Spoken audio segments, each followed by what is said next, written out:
There we go. And with that, I can say we are live. Look at that. We done it on the fly, ladies and gentlemen. Welcome to a very impromptu conversation and stream that we did think would be occurring at this time right about now. We thought we would be on the home of the Kev Baker show, but rookie mistake. I hold my hands up there. Nothing to do with the network. I forgot to set the show to live after taking yesterday off. So I'll take that one on the chin. But there's no way I was going to forego listening to the material that our two special guests have put together for all of our consideration today. And let me tell you, I have just had a little hint at some of the material we're about to go into here. And it's going to blow your mind. Because yes, we're going into the world of sci-fi, but also how it relates to everything that's going on all around us right about now. Just how much is humanity being programmed and has been programmed via some of our most popular alien TV shows and movies. So to do this today, I'm joined by not one special guest, but two. I have got the NanoGirl, but we have also got the Julez of the Flame. So before I go to Julez, NanoGirl, you got the Bush Telegraph. You were there to witness me almost having a breakdown on the back end trying to make this show happen. We got here, and I tell you what, it's looking pretty swanky for just being thrown together, right? It looks brilliant. And we think that this is the right way to go today because we weren't going to have enough time probably to cover all the great info that Julez has. And so Mercury in retrograde is alive and well, Kev. I think you rebounded nicely, sir.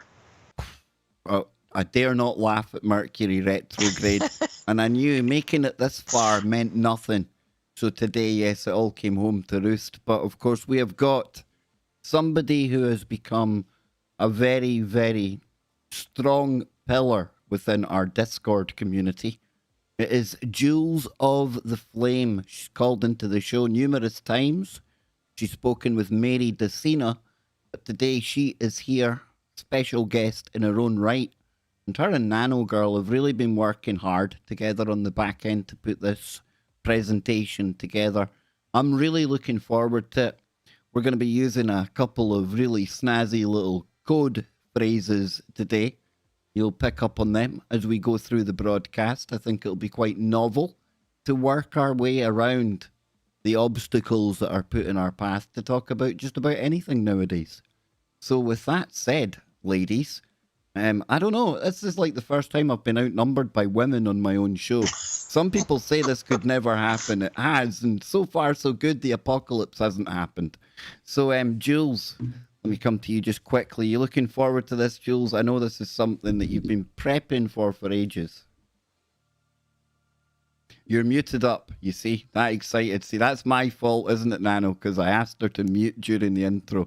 That was my fault. Sorry about that. Hi, everybody. I am. I feel good about this. Let's do it.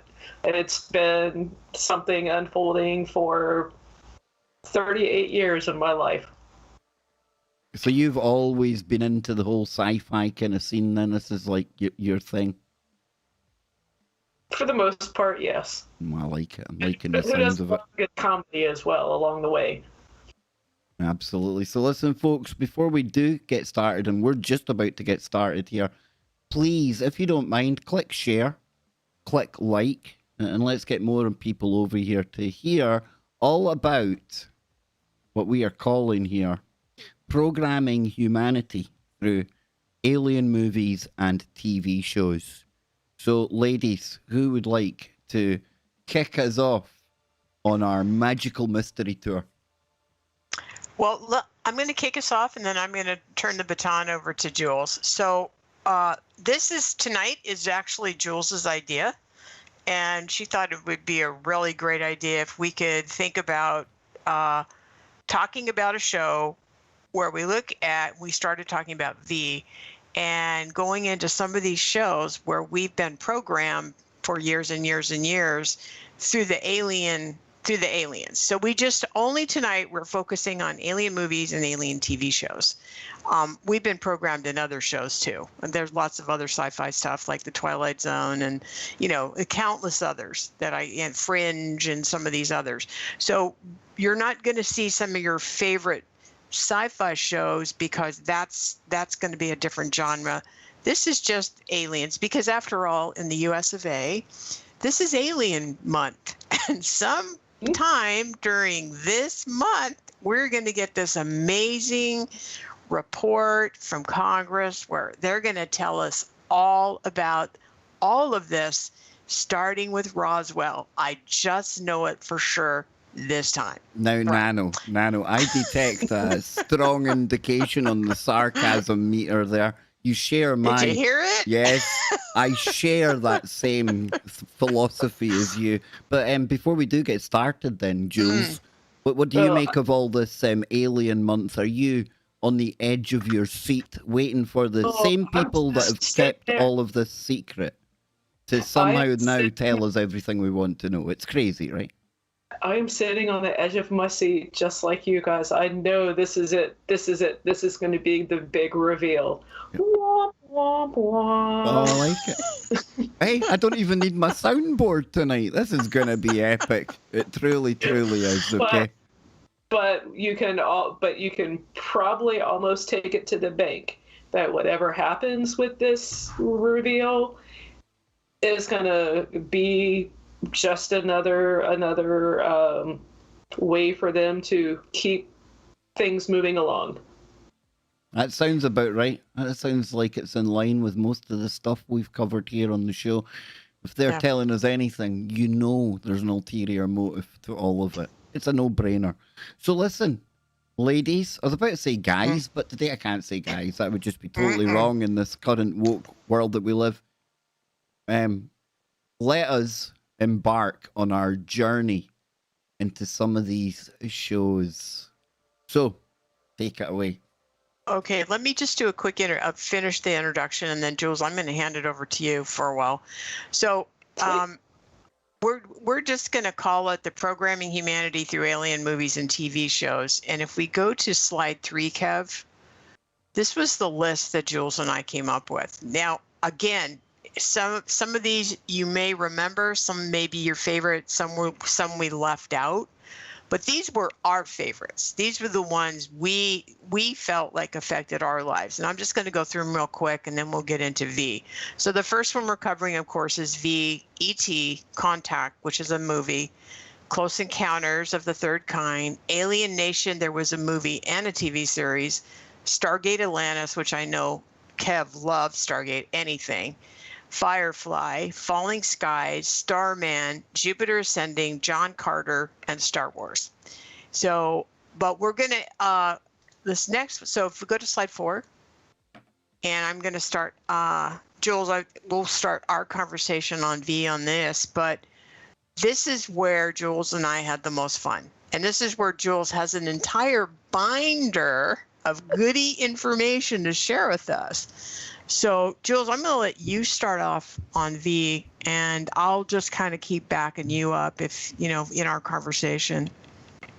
Sweet. So, this was a fun, it was, the whole incident started, I was waiting for Luna's roundtable, and me and Nano were chatting, and we were just had such a wonderful chat, and then thought nothing of it. And then I casually ran into Kev Baker online and was chatting with him.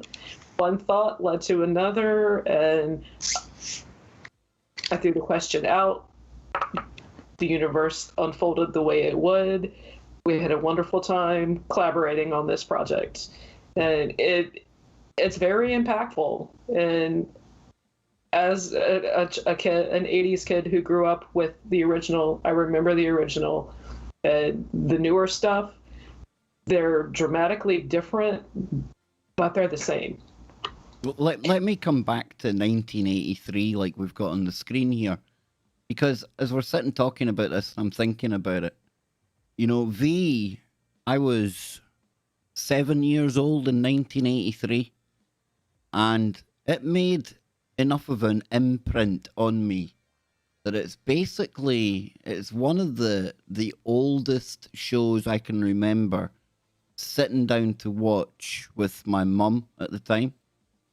So for that to have stayed with me, and V, when it came back on the air later in the 2000s, I still kind of had those memories from way on early on in my childhood. Almost that programming aspect of things that we're getting into here, because there was something about that show, for me personally, above many others, that really left that imprint, if that makes sense, Jules. It does. Well, the series itself was created by Kenneth Johnson. Kenneth Johnson, prior to V, he had directed. He got his teeth directing shows like The $6 Million Man. He would later go on to create The Incredible Hulk, Bionic Woman, and then V. And he actually wrote the concept for V, but he was only involved with the first V. V itself was a two-part miniseries in 1983. It was another two-part miniseries called The Final Battle in 1984. In 1985, NBC debuted a series of V. That was all one network, but only the original V was Kenneth Johnson's creation. Later on, the next generation would be introduced to V on ABC, which ran for 2 seasons, and it was canceled. And beyond that cancellation, prospects of a trilogy of movies are in the works. So my thoughts are, what started this whole journey for me is there something of importance that every generation seems to get exposed to? V is shown, they're exposed to, something comes up with V for every generation to discover. My question that I had for myself was, is there an actual message in this, or is just this all coincidence? Yeah, and I totally agree with you. And Kev, let's go to slide 6, just as this is one of our joke but semi-serious slides. Yeah, so ABC, I'm sorry, NBC, when when V premiered on NBC, May 1st, 1983, 40% of the Nielsen viewing audience tuned in to participate. That was 80 million viewers on one night. Well, and I was going to say, Jules, to back you up on that, is that advertising was different, Kev. That V, right? The red V, and the way you had the spaceship, and they actually build suspense. So by the time this came on TV, we were all ready for it. And also, something J. Michael Straczynski said about Babylon 5, it's very difficult to get sci-fi stuff on television. You get sitcoms and all kinds of stuff, but it's very difficult to get any kind of sci-fi stuff. Eventually we had, X-Files and things like that, Fringe. But I think that's what makes this an even more interesting thing is they were able to get this on TV, and they actually got to do it for 2 seasons, right? So they had the 83 and then they had the 84. So what are we looking at here with the Orange Man? Where does this come into it? Yeah. Oh, a fantastic place for V followers or fans of V is the Kenneth Johnson website. There is a plethora of information on all of his works. Everything is listed out by whether it's Alienation or V, or he directed Short Circuit. So a lot of it, all of his works are there. There are fan pages that are I saw at least 11 different languages dedicated to V. I clicked on the What's New, and I found this mural and an interesting article that David Icke would have probably liked to got his hands on. But Tell us more. Tell us more. What was in this article? Basically, it was an old article, but it was in 2017, where the article is basically comparing Trump to being a reptilian from another planet. That sounds like the kind of thing I usually end up reading. With his administration. That's where I found that very unique picture. It's definitely a unique picture. I like it. I do like it. And then you think about... I'm not hinting to people that I think he's a reptile before people take that and run with it. I'm saying that is some good art right there. Proper good. It is really good. And then you also think about his connection to his uncle, right? And that his uncle's connection to Tesla. Mm-hmm. And then also Trump had a relationship with Nixon, who was probably one of maybe the last several presidents who had any information about the UFO situation. And so when, you've listened to someone like Dark Journalist talks about the fact that Trump actually had a lot of connections to the UFO situation, to the information and understanding. So he's one of the few presidents that actually came into the White House and understood a lot of background on it because of his family connections and because of his connections to previous presidents. So just kind of something, it's kind of a FYI. Yeah, so. Nixon was the wacky UFO president.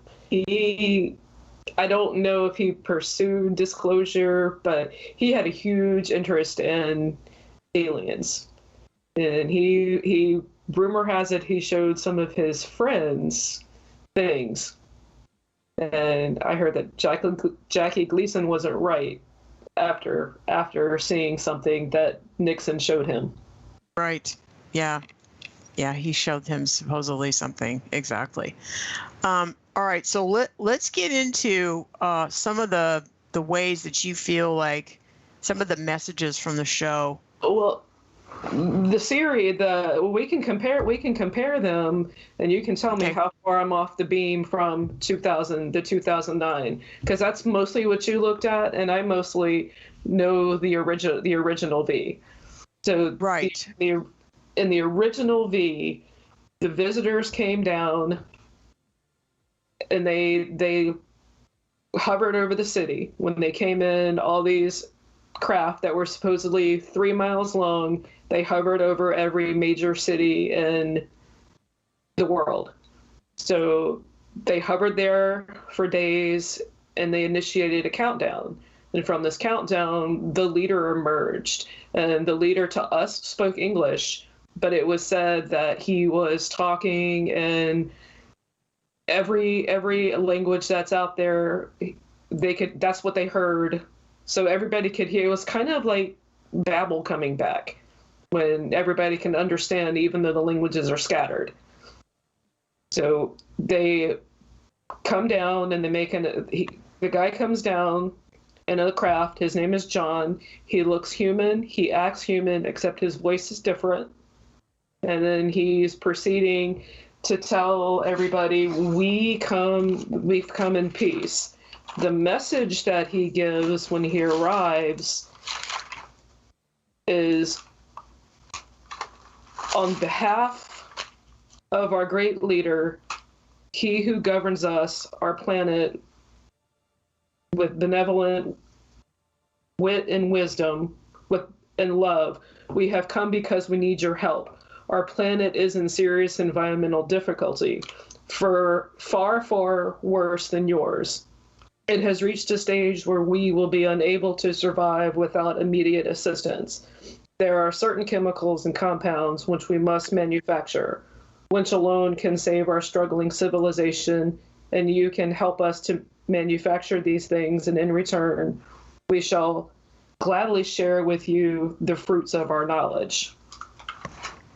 So things go on and unfold, and scientists, people who study science or pursue the academia, or friends or families or loved ones of scientists, those people are called the conspiracy theorists. Those kind of falsely labeling them as terrorists. Those terrorists, those scientists, those people were the ones that were persecuted, and those were also the ones who were like, something is not right here, something is not right, something's not right. So what they did is they formed a resistance. They reached out within communities, and they established comms, and they kept in contact with one another. That's the resistance. That's how the resistance started. That resistance leader, who was named Julie Parrish, you have to go back again to Kenneth Johnson, because he had a habit of naming people in his everyday life that he cared for and loves. He names them after family members, close friends. His son David was how David Banner became about in the Hulk. And the resistance heroes, Mike Donovan, Julie Parrish, those were his son and daughter. So he, all throughout his collective works, there's little bits of personality of Kenneth Johnson in his works. He writes his screenplays in iambic meter. His works just flow. Well, to build on what you said there, Nano, I think Jules asked how it compares with the more recent version of V that we've had on the TV screens. And from my memory, they do turn up and hover over the cities, right? Yes, they do. Yeah, you see the new leader being put onto the bottom of the ship, almost like a big TV screen. And like Jules says, it goes out in whatever the language of the geographical location is. So if it's over Cairo, it's Egyptian, over London, English. I think people get that. And what I can't get away from, and again, it's confirmation bias slightly on my part, because I've been looking at the whole, and again, Project Bluebeam, that in itself is very contentious a subject, but a lot of what we're hearing here, seems to line up perfectly with like the stages of Bluebeam, where you hear voices in the head. They'll arrive, they'll be talking in your natural tongue, all this kind of stuff. So it does kind of ring a bell to me from alleged plans for the real world, shall we say. Yeah, I think the significant difference in the one from 2009 is the way they filmed it. The V, the early one, is just filmed. It doesn't have the CGI. It doesn't have that sort of dark look. There's everything very dark about this next version.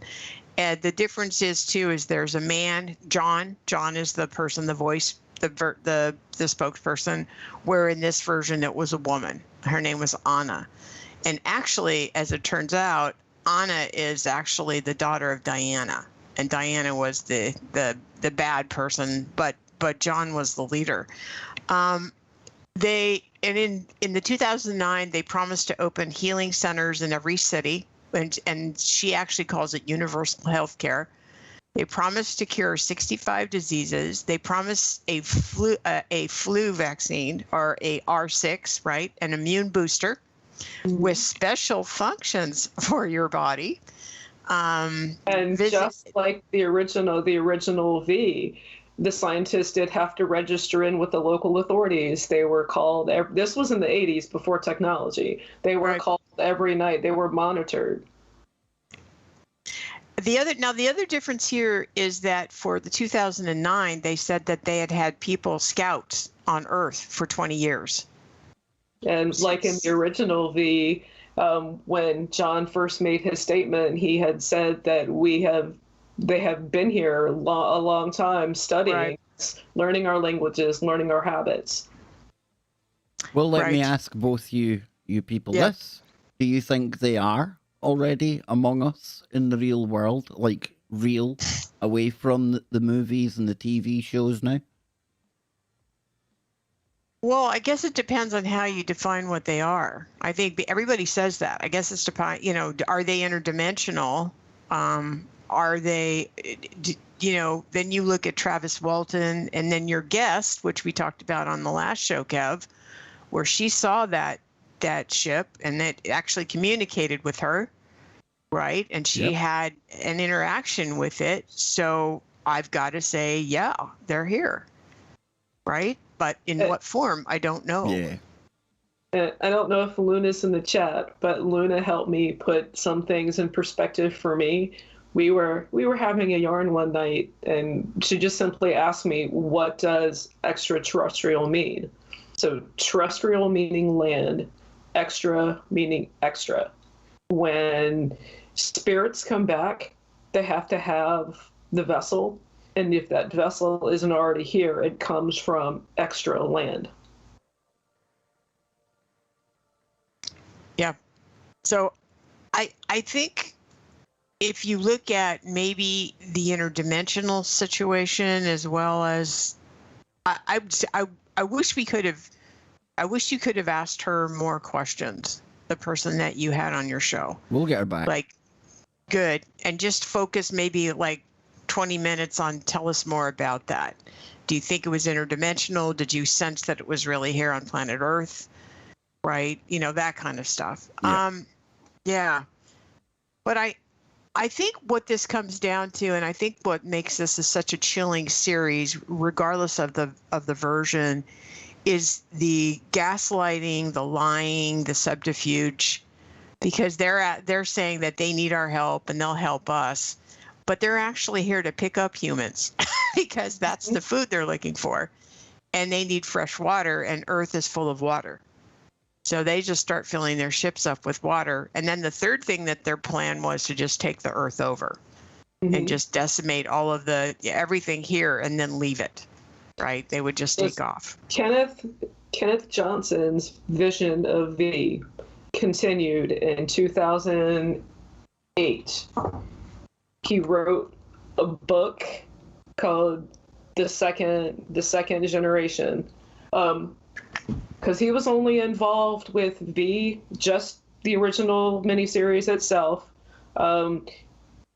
NBC, Warner Brothers knew they were onto something, and they didn't want to spend the money to make Kenneth Johnson's version.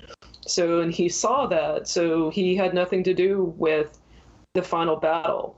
The storyline of the red dust and the alien baby and the resistance winning, all that in his vision should be scrapped, because his vision is V, and then the second generation where it picks up 20-something years in the future, where humanity has been underneath the visitor control for decades.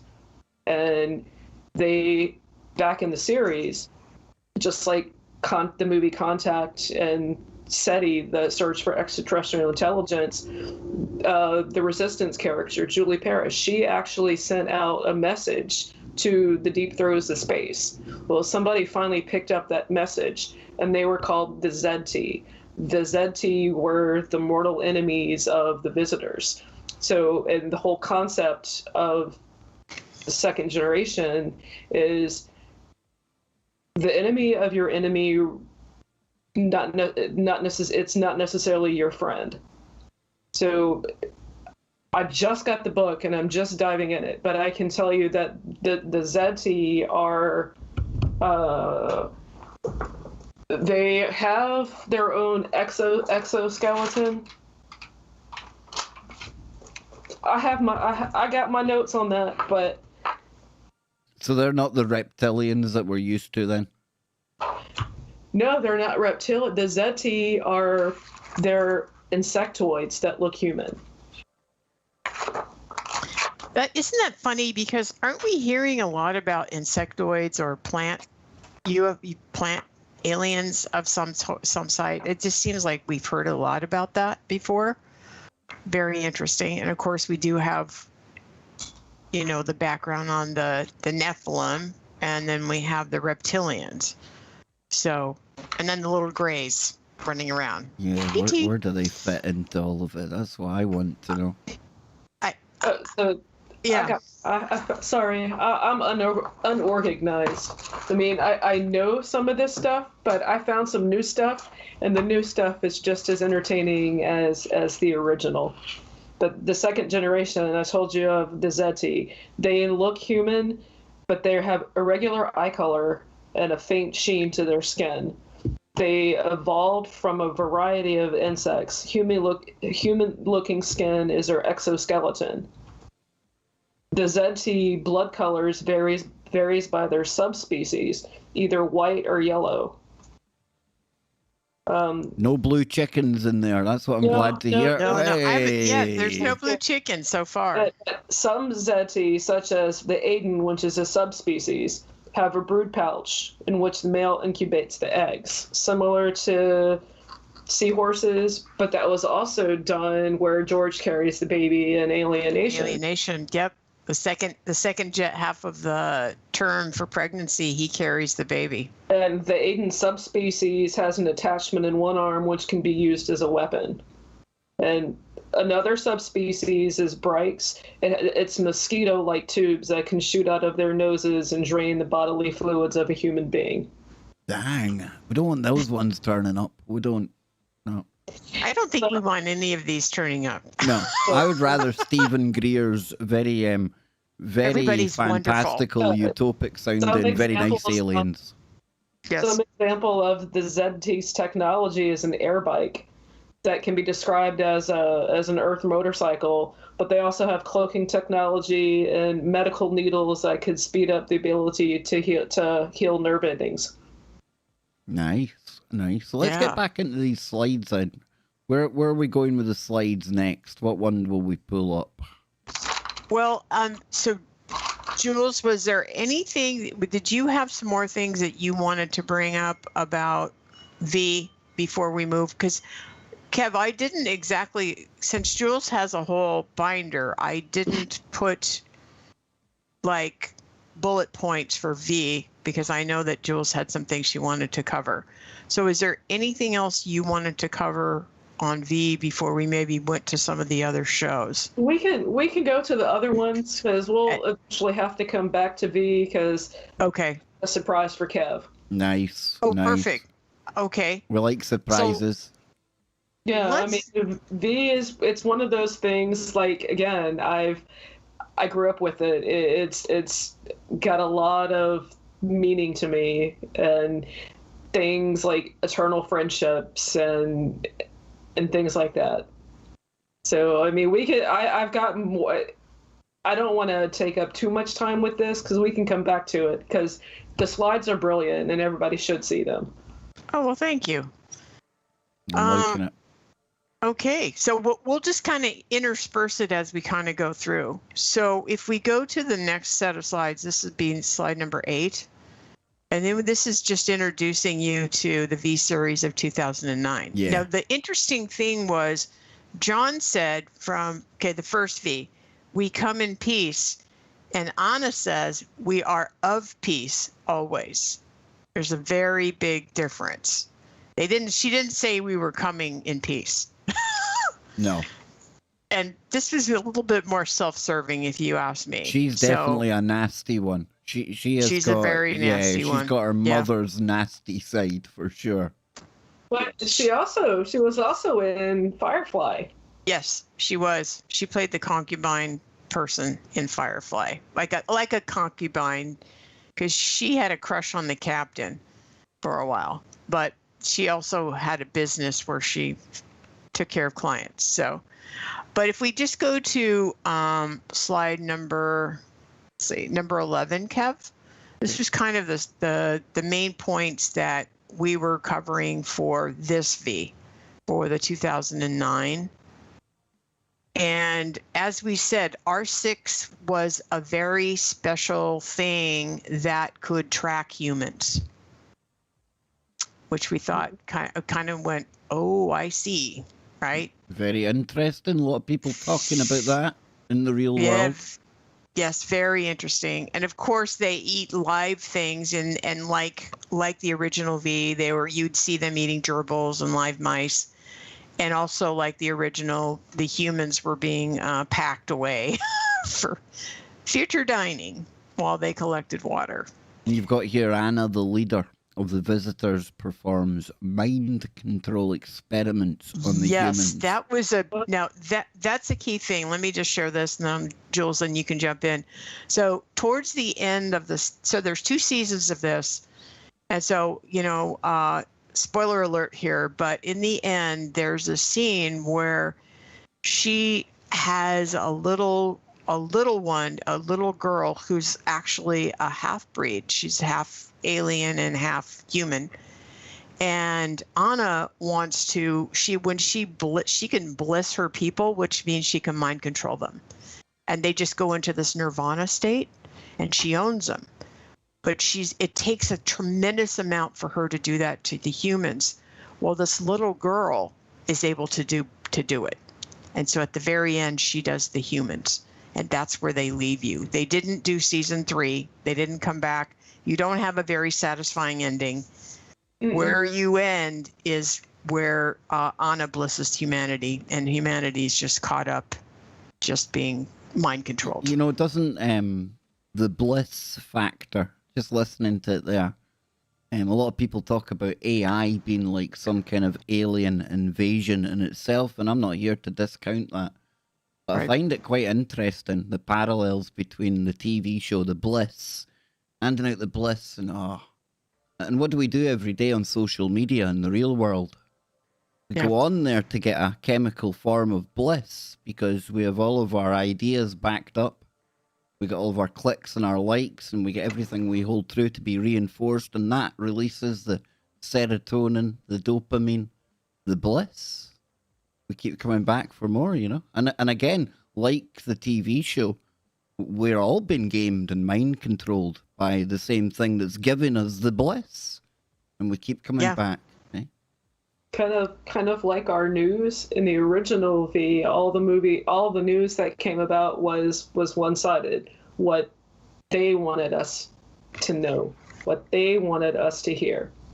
That's when the resistance started to rise. Is people banded together for truth.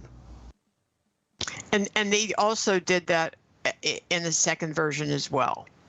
There's a scene where she's going to be interviewing the reporter, and she said, "We cannot be seen in a negative light." And he said, "Well, I'm just going to ask some questions." And she said, "I'll repeat here. You can ask what you want, but we're not going to be seen in a negative light." That's got a familiar ring to it. Yep. Yeah, V did have its historical references, but I don't know if they're safe for the YT audience. Yeah, they go back to World War II that time, definitely. You can see a lot of that symbolism being played out, I think. Right. In particular in them. And I suppose you could probably slide in the whole Cold War aspect. You can take your pick of the bad guys from World War II or the Red Peril coming from Russia. You could swap the two of them, be kind of interchangeable for the time, right? Yeah, absolutely. Yeah, absolutely. So we can go on to the next slide, and if we need to come back to V, we can. I'm open. There we go. Okay. There we go. E.T. now. Yeah, we can go to E.T. So if we go to slide number 14, where we've got, so these were some things that I thought were rather impactful with this movie. I mean, obviously it was a feel-good movie, right? So here's some things that stood out to me, and again, we're focusing on the programming. Government grown-ups can't be trusted. Government are afraid of the aliens. Elliot has an empathic connection to ET. Scientists set up a lab at the house without their permission. They just decided to come in. While they're treating Elliot and ET, the mental connection between them disappears. And Julez and I were talking about the fact that ET did not ask Elliot's permission to be connected to him. He just decided to do that on his own, right? At least it was a little bit more fun looking than the alien sticking to the guy's face in Alien. That's how he had himself. Yes. Well, E.T. was benign. I mean, he was short, and especially when the sister dresses him up on Halloween night, right, with the wig and all that. That's hilarious. It's also done in a way that show that we all liked, where you had the upside down, and they had the costumes, and they went back to the 80s, that whole feeling of the 80s, where people actually felt good, and there was neighborhoods, and you could actually do a Halloween on the neighborhood, and your kids were safe. I mean, there's a lot of feel good about that movie. When you go back to that time, and the mom and just the connection with the mom and everything. And E.T.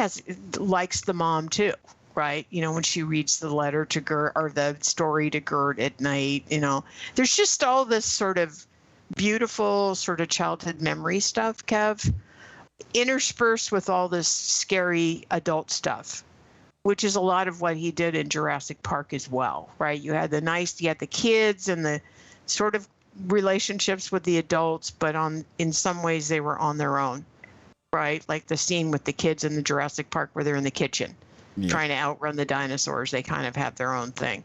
But anyway, I think that this would certainly make Greer happy. Dr. Greer had to be happy with this movie. He's painted them in a good light. For me, like when I hear Greer talking, I see the friendly E.T. from the movie. Right. I do. Now, Jules, were you talking before the show about how perhaps this might have been based on an actual true event? Tell the audience more. It sounded fascinating. Well, you know, this day and time, it's hard to, when you come across information, don't be like me. Store it, write it down, commit it to memory, because I'm having a hard time going back and finding information. Now that my computer has gone, a lot of my information was on it, and I can't recover it. But from what I remember, Holloman Air Force Base is where they had the EBENs, the extraterrestrial biological entity. That's why they call them EBEN. So these EBENs, they had one, and this particular one was trying to get off this planet. He was literally phoning home. And how the similarity between that story and E.T. seems strikingly similar. Here you have a big budget film with an alien, the message said throughout the movie, E.T. phone home. Interesting. Right. Definitely. And also turn on your heart light, right? Because E.T. had the heart light. And so another message is aliens are good and humans are afraid. We're afraid. And we're not necessarily full of integrity.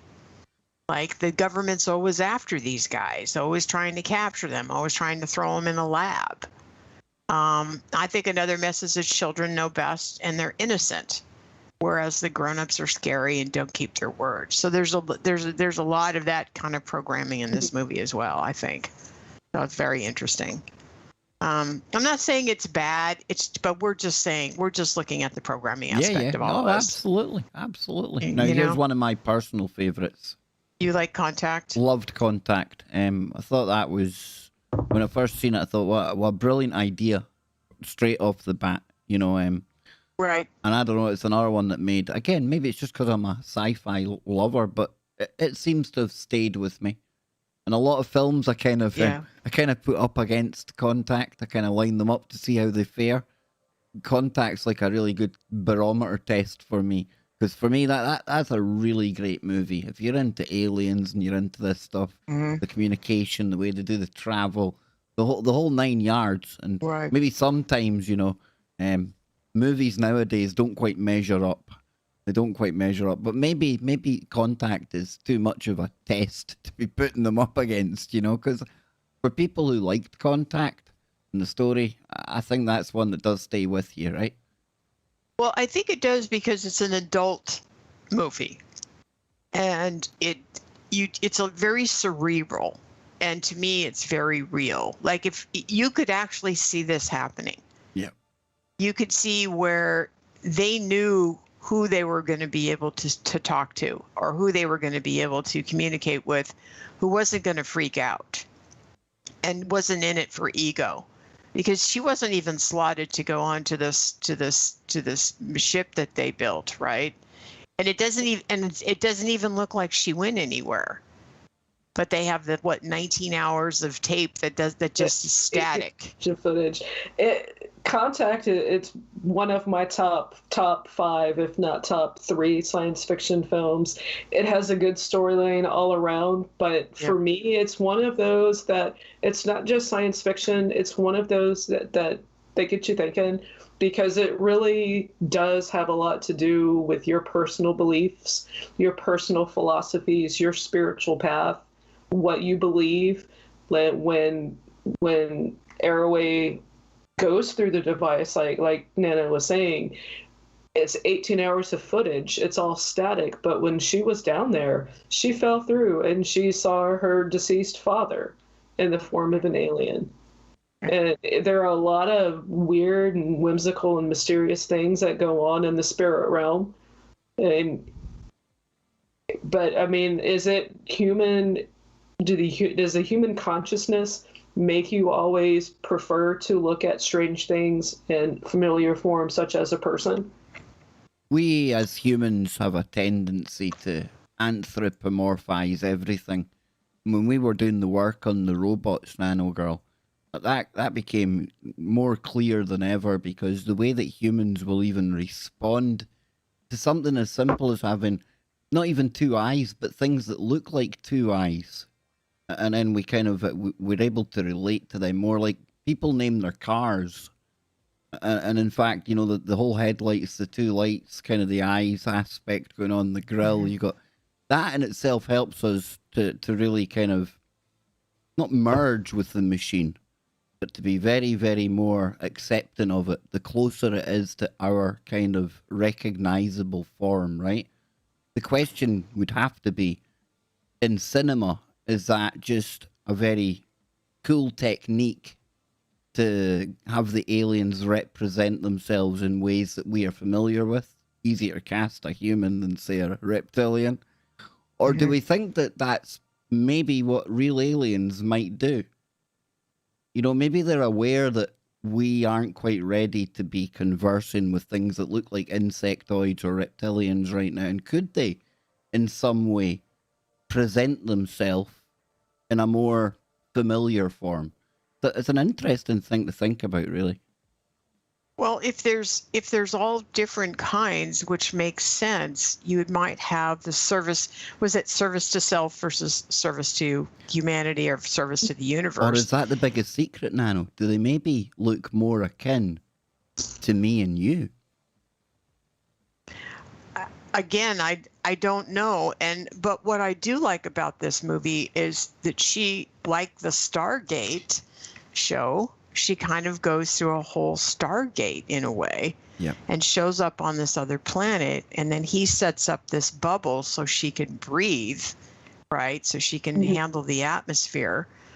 So was she there, or did she astral project? Because I think her body shows that she's still on the space, like she's still on the ship thing, right? That she doesn't even leave. That's the mystery of it. That was like the perfect ending. It was just amazing how that was. But this is the most real movie I think I've ever seen when it comes to how this might actually happen, or how this could come about. It's the most intelligent, and you're not busy worrying about. I mean, there's all these scenes in the movie, you know, with the controversy of God and creation and all this kind of stuff, right? There's a lot of philosophical conversations that go on in the movie. But I do like the fact that she got to see something that made her feel safe, so that she could hear the message. I mean, basically, they do that so she can hear the message and not freak out at the being that's talking to her, right? And then she goes back, and it's like, and they said to her, we'll contact you again when you guys are ready. This is all for now. This is what you're ready for now, which is another kind of interesting aspect of the movie. It's like, okay, this is all you guys can handle. I think that might be still true, Kev. I think it might still be true as well. And I'm sitting here thinking about, you know, technology. If we were to become a space-faring civilization, that's all very good and well, but if we're restricted by light speed, if that's as fast as we can go, we can be as spacefaring as we want, but the length of time it's going to take to conduct any meaningful kind of mission, it's going to make it almost undoable. So I've often wondered if maybe consciousness, that kind of travel, call it remote travel, I don't know what you'd call it, quantum location, I don't know. I've always wondered if it would be a more conscious contact as opposed to a physical one, first of all. Well, again, going back to your guest, I think she had a bit of both. There was a conscious contact, right? A consciousness kind of interchange. And then she got to see something. So she had both. And she got to experience, to me, something that was very loving.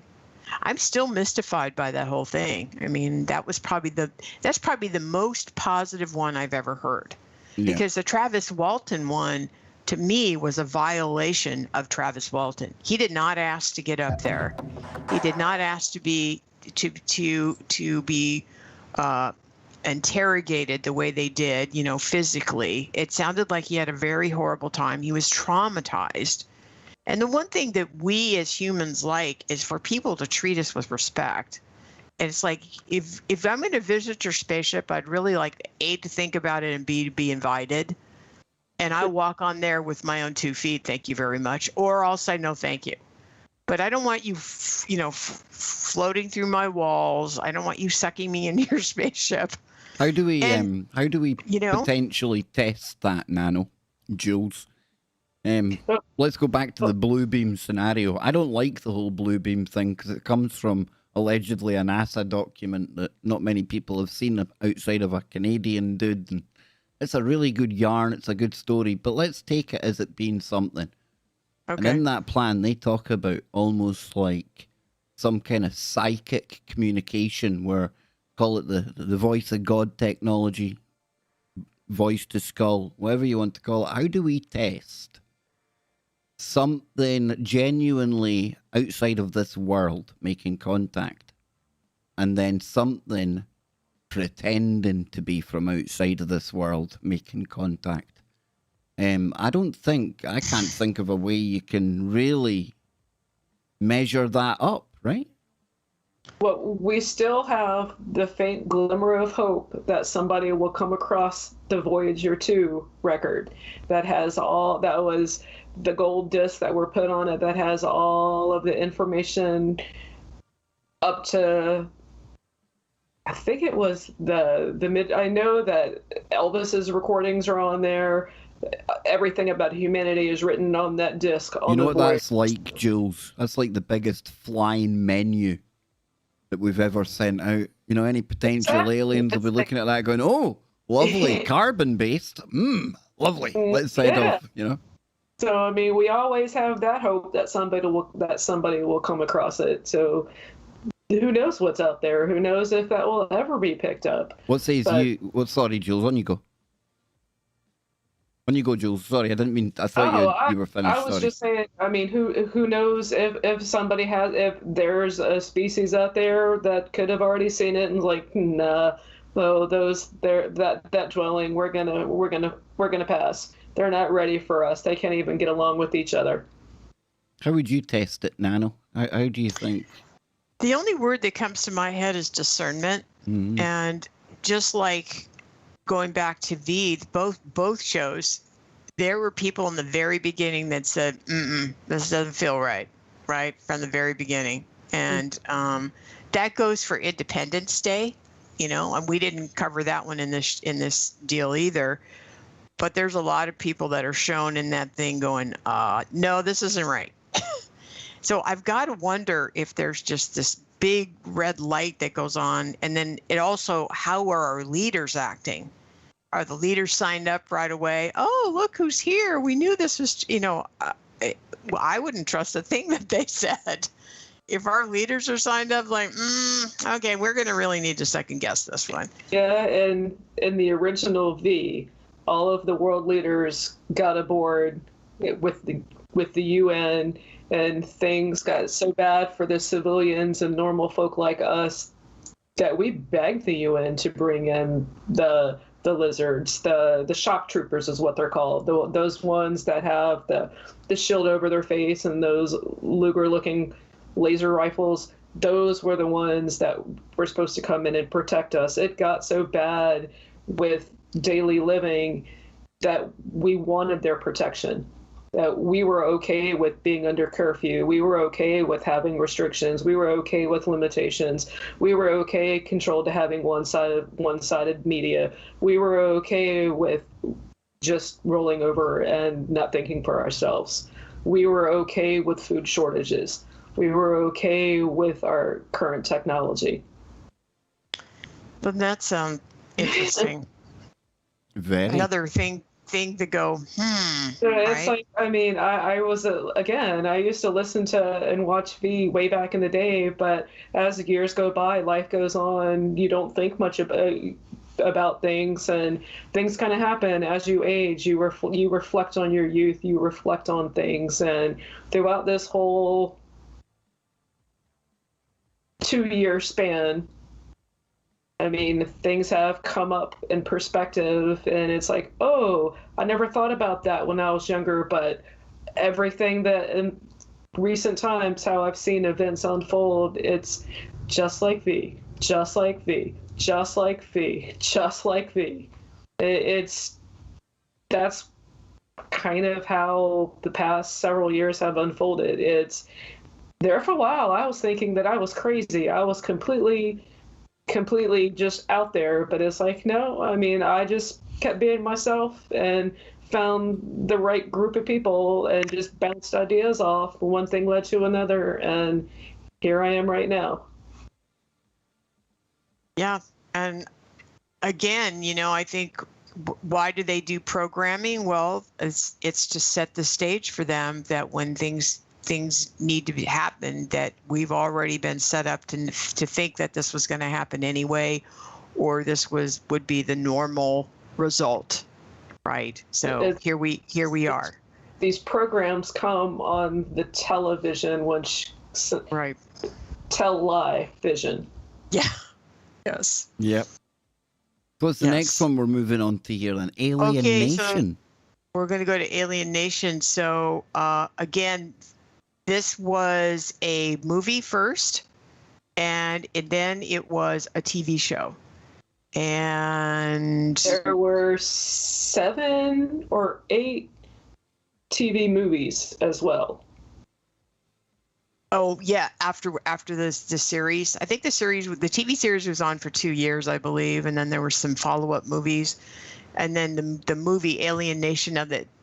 James Caan and Mandy Patinkin were in the movie, but they were not the guys that were in the series, and that's the first show you see here is who is in the series. But just to focus a little bit on some of the things that they dealt with, is there was a lot of, it was just like our immigration situation in America, because the race of extraterrestrials, that they call them the Tekanese, were escaping from slavery under a cruel overseer race. And then they land on the planet Earth, and they have to go through some of the things that the people who come from other countries go through. They're not trusted. They're stronger than humans. They're smarter than humans. And that makes everybody on edge, right? And then they dealt with, like you said, a different sexual mores, the way they lived their lives. They got drunk on buttermilk, whereas we drank alcohol. They ate live food. I think their food was live when they ate it. I think they were one of those beings that did that. So there was a lot of things that set the humans on edge when they were around them. But mostly I think it was the difference in the intelligence and the strength that made the humans very jealous. So the whole show, the TV series, was kind of set up to talk about sexual stuff, family stuff, psychological stuff. And then I felt like it also programming, when you look at where we are today, having a man carry the baby, right? Do the last 4 or 5 months of the baby, carrying the baby and birthing the baby, which is kind of where we are right now, where we're doing all these sort of interchangeable roles with sexes and everything, where it all kind of blends together, right? So that part I thought was very interesting. And then the other thing that the series focused on was making men seem more approachable, less testosterone, more more woke-ish kind of people. Do you know what I mean? Like, Mhm. yeah. So I don't know, because they were cops. These two guys were cops. That's They were right, police yeah. officers. Yeah. Yep. But they were trying to make them more, user-friendly, much more lovable and less testosterone and more. And I think that's the relationship that those two characters had, with the two men had together, whereas the alien was very comfortable with his sexuality, and the human character was struggling. So it was. I just remember some of that from the show, and that was more of the impact. But I found it fascinating what they did with their how they gave background to these aliens, and just the anthropology part of it, right? What makes them tick, how they have babies, how they all kind of interact with each other, et cetera, et cetera. So this was a very impactful show for me as well as V. Yeah, Alien Nation was one I did like, I must admit. I enjoyed that one. Yeah, again, that's another Kenneth Johnson creation. Guy is kind of, he's making me think along the same lines as a Philip K. Dick here. That's like high praise for anyone, but is that the kind of like level we're talking about with this guy? Is that how impactful he's been when it comes to sci-fi? By the sounds of it, pretty much so, right? Yes. For me, I would agree with that statement. He seems to have caught on to something a long time ago. Somehow or another, he got insight. So what is it with these directors, producers, writers? Are they visionaries? Are they ahead of their time? Or are some of them being used to put out programming? What kind of percentage levels would you put on that? Again, it's speculatory. There's no right or wrong answer here. But how much of it is individual thought and creation versus programming? Can I share a quick story about J. Michael Straczynski, and then Absolutely. I want to hear what you have to say, Jules. Okay, so J. Michael Straczynski said that he got a download. He used the word download. He got a download when he was in the shower for Babylon 5, and the entire 5-year show was downloaded in his mind. And he said the whole concept came to me, the whole thing unfolded one day when I was in the shower. Well, that sounds like a download, right? Yep. Somewhere, or he connected to the universe, or however you want to say it. But I thought that was a very interesting statement from him. I thought, wow, all 5 years, all the characters, everywhere it was going. So that's a download, if ever there was one. Exactly. So What I do you don't. think? So that's Go ahead, Jules. No. What do you think, Jules? I definitely think it's possible for a download. Around the time, it's not just people like Kenneth Johnson. On V, there were other producers, and one most people probably have heard about or know of is Robert Singer. Robert Singer went on to do 15 seasons of Supernatural.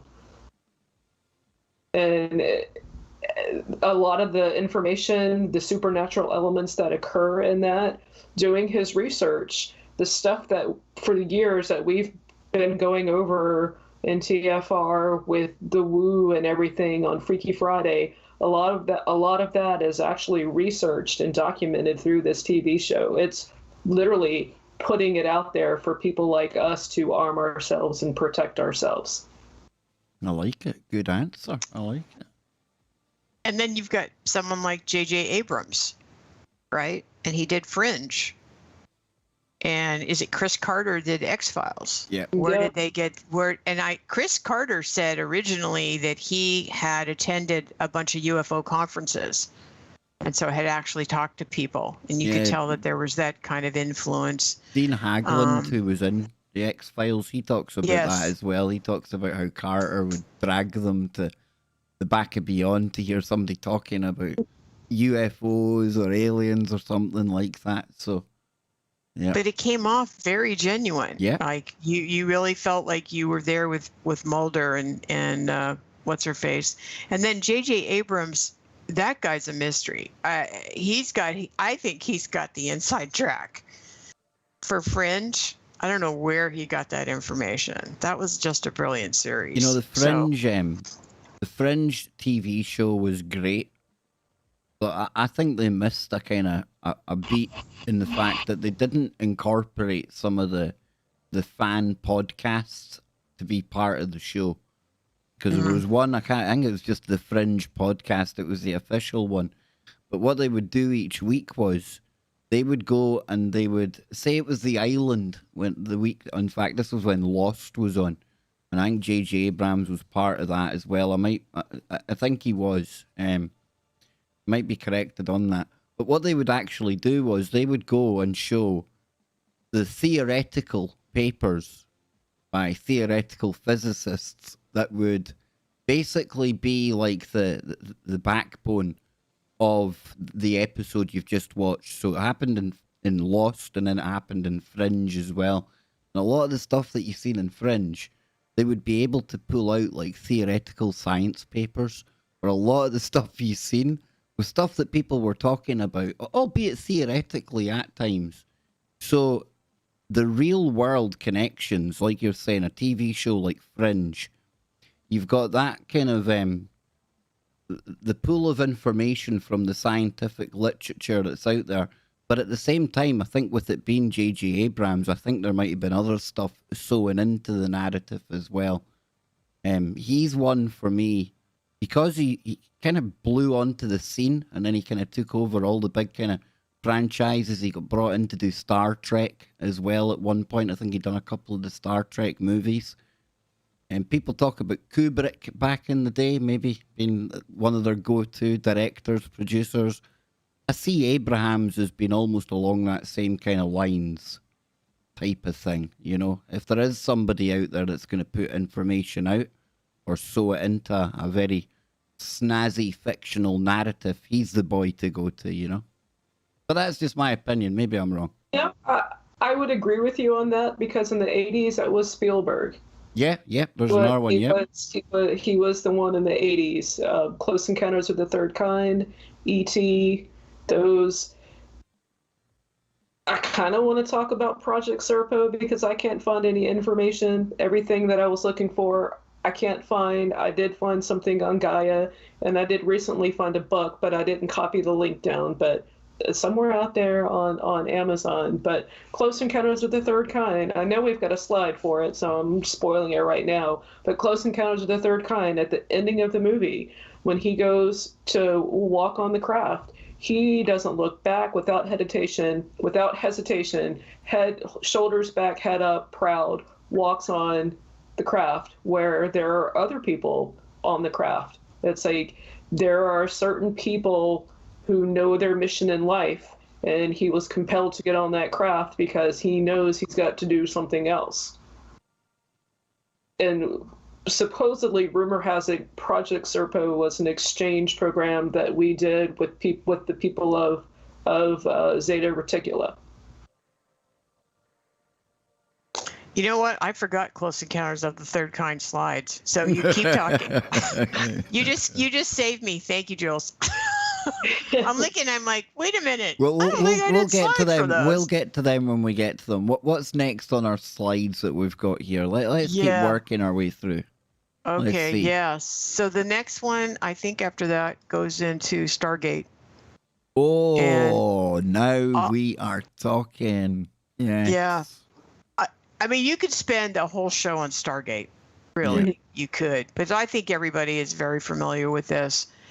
And of course, it started with a movie, right? And then it broke into a series, and they had Stargate SG-1, Stargate Atlantis, which I loved. Then they had the Stargate Universe, which I also loved. I loved that one as well. That was really great. They were all different. I love the concept in that of, fueling the ships by grazing the local star. Always thought that was Because at the Right. time online, there was a lot of talk about things that were in and around our local star, you know, almost like drawing energy off it. And I don't Right. know, it was just something in that. Again, some of these shows you watch and they really force you to question, is there more than just fiction here? You know? Is Right. there more going on? And Stargate, that's definitely been one for me. Good friend ZX, he shared a video the other day, and there was talk about Amazon maybe reviving Stargate. So I don't know. Maybe there's going to be more Stargate coming in the near future. We'll watch that space. But what have you put together on Stargate then? So basically, obviously, this starts where it's this. This is under the Cheyenne Mountain Complex in Colorado, and they're able to open this gate and go onto other planets. And they ultimately they found out that there's gates on all these different planets. They were set up by these beings, and that's how they're able to travel. And the movie kind of focuses, I think, more on our Egyptian ancestors, Ra and all that stuff.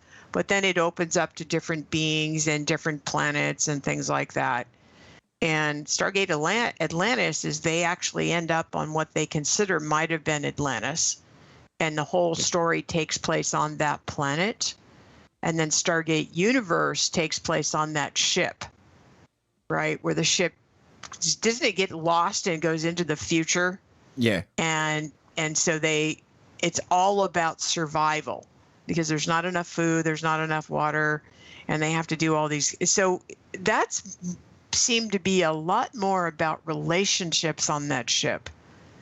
And that one scientist that sort of drove everybody versus the young scientist who's actually had the heart of the show, right? And so I liked all of them, and all of them for very different reasons. And then, I often think about Stargates. Are they real? Do we really have, I don't know if it's under Cheyenne Mountain, but, our Stargate's real? Because like you said, how are we really going to do space travel if all we have is the speed of light, or we're limited by that? I don't think it's going to be anything we can do. So I think that we need to have either wormholes or Stargates or something. Certainly not the technology we have right now, or that we know that we have right now. Yeah, a lot of photoshops have come out over the years of Stargates been pulled out of the ground over in the Middle East. Just because there's a lot of photoshops doesn't mean I totally discount it. And I do wonder if there is that type of technology out there. We know the bad dudes from World War II, they were on a mission to go and gather up all the ancient knowledge, ancient technology, stuff like that. Right. The Nazi bell, yeah, etc. all that good stuff. Yeah, all of that. Right. I'm very open to there having been some kind of ancient alien civilization, like they depict in the show, that's like put these stargates onto planets where it's just right for us to go into. It might sound a bit fantastical, a bit out there, but why not? Why not? If there are far more knowledgeable beings out there at some point. Universe is a vast, vast place. I don't think we have the brains to even comprehend the size of our own galaxy, let alone start going intergalactic and things like that. So I don't know, I like the idea. And there's always been something, Julez, about Stargate for me. The way that they almost pay homage to the military throughout that show. They thank them profusely in the credits for all the help. And I get it. There's obviously liaisons that provide the uniforms and make it all kind of the way it should be. But at the same time, it just feels to me like there might be a little bit more going on with a show like Stargate than meets the eye. But what do you say? Well, I keep going back to that question that Luna asked me when Atlantis, extraterrestrial, extra land. The extra land that we have are the poles. And that one particular area that many I've heard speculate that Antarctica is Atlantis, that there are things there, that there is something in those rocks, in those caverns. There's biological. There's a new untapped eco zone there. There's animals and things that are still there from prehistoric times that are untapped into. That's why a lot of scientists want to get there. And isn't there a Stargate there too? In Stargate, the show Stargate, there's one in Antarctica. Yeah. In fact, there's like an episode where they have to go and kind of get that out the ice, is there not, if I remember correctly? Yes, they did. Yeah. Yes, they did. Yeah. Yep. So, I can't remember what I had for my dinner yesterday, but I can remember an episode of Stargate. What's that all about?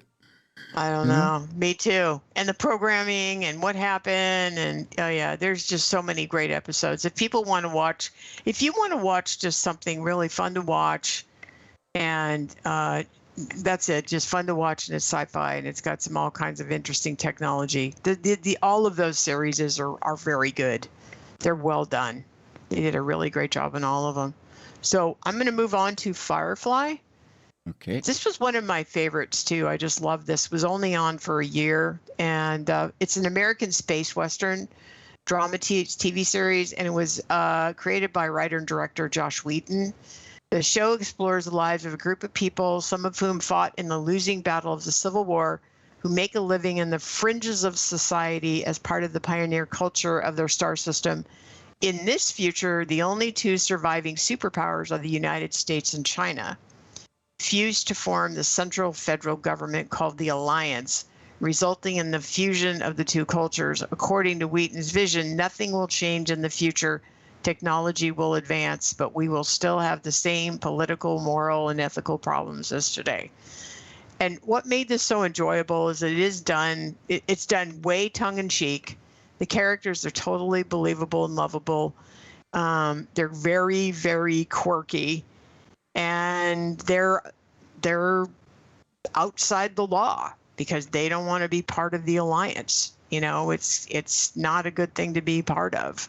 Exactly, and Firefly, they fought off against the Reavers. It's been such a long time since I've seen it, but those Reavers were the ones that ate their souls. Right. Well, I can't remember if it was their souls or if it was their actual flesh. They had to stay away from the Reavers who were sucking away all their positivity. Right. They were feeding off of their loosh.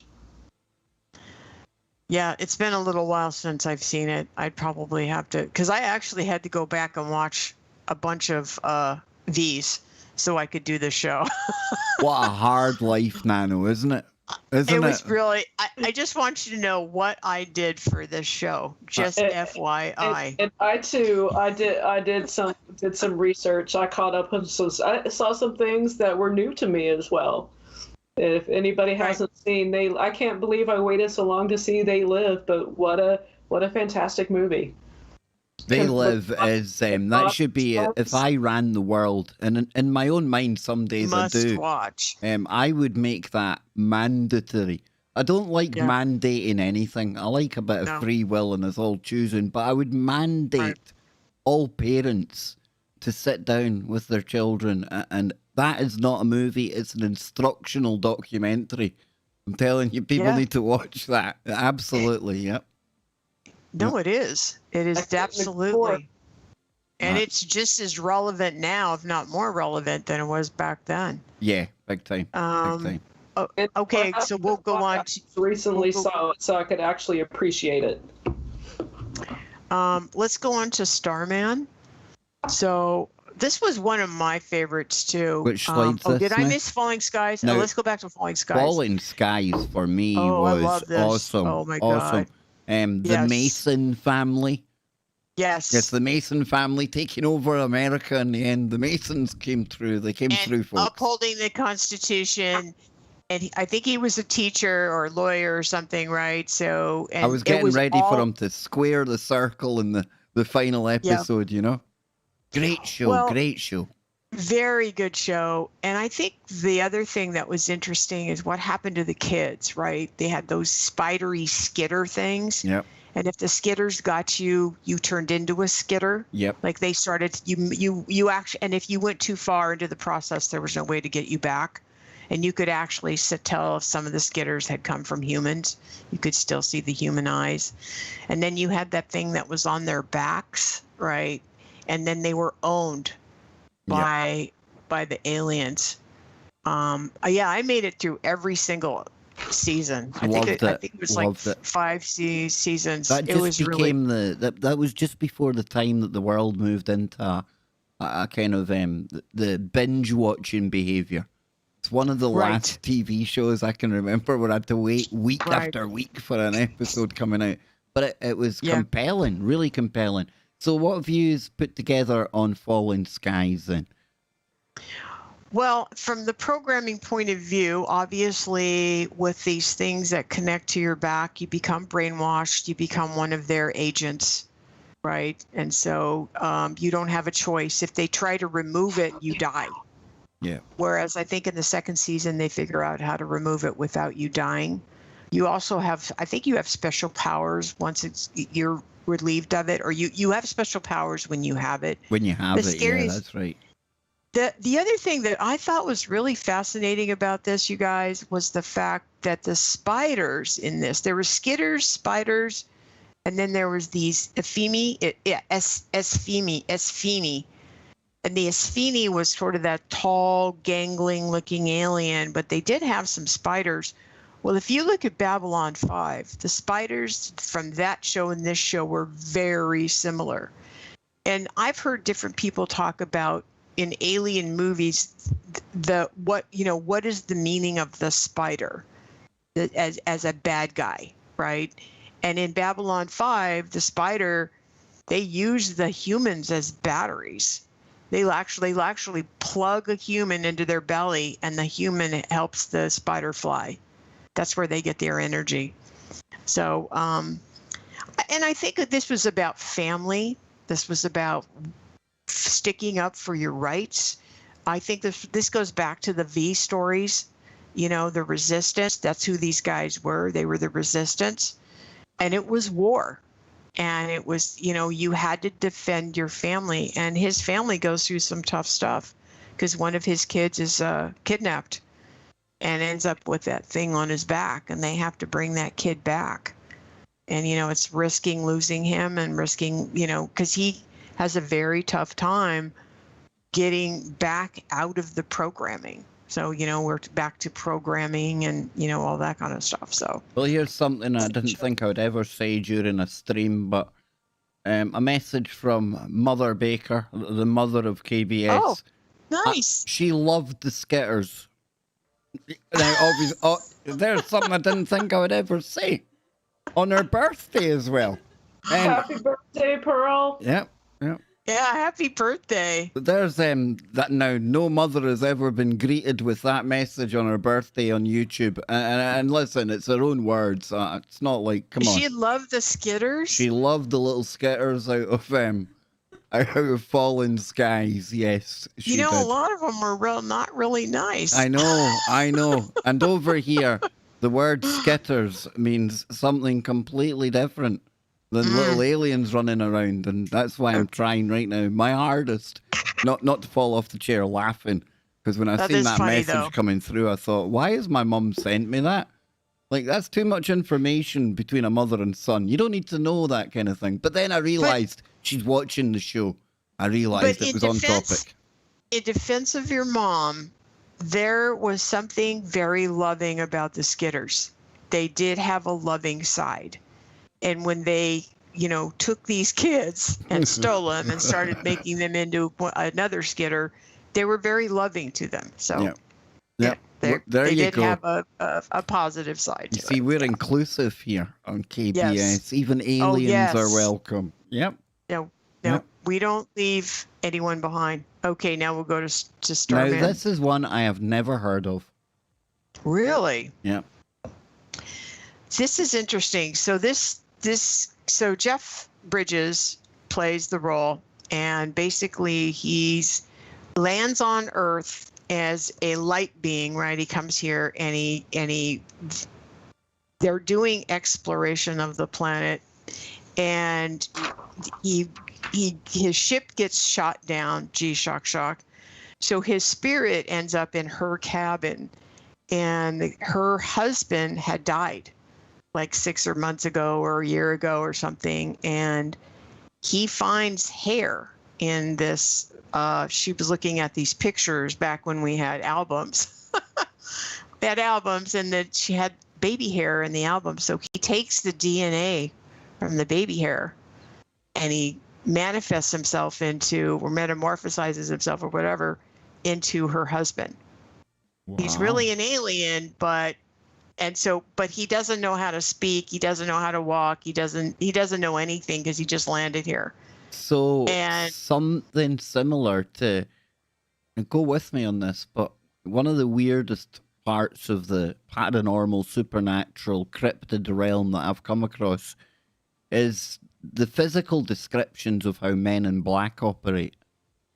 Because it sounds to me like the Men in Black are as alien to a human body as what you're making out this movie depicts here. Because it's almost like these Men in Black type characters, entities, it's as if almost an alien's taken on human form, but they're not quite sure what it's all about, you know?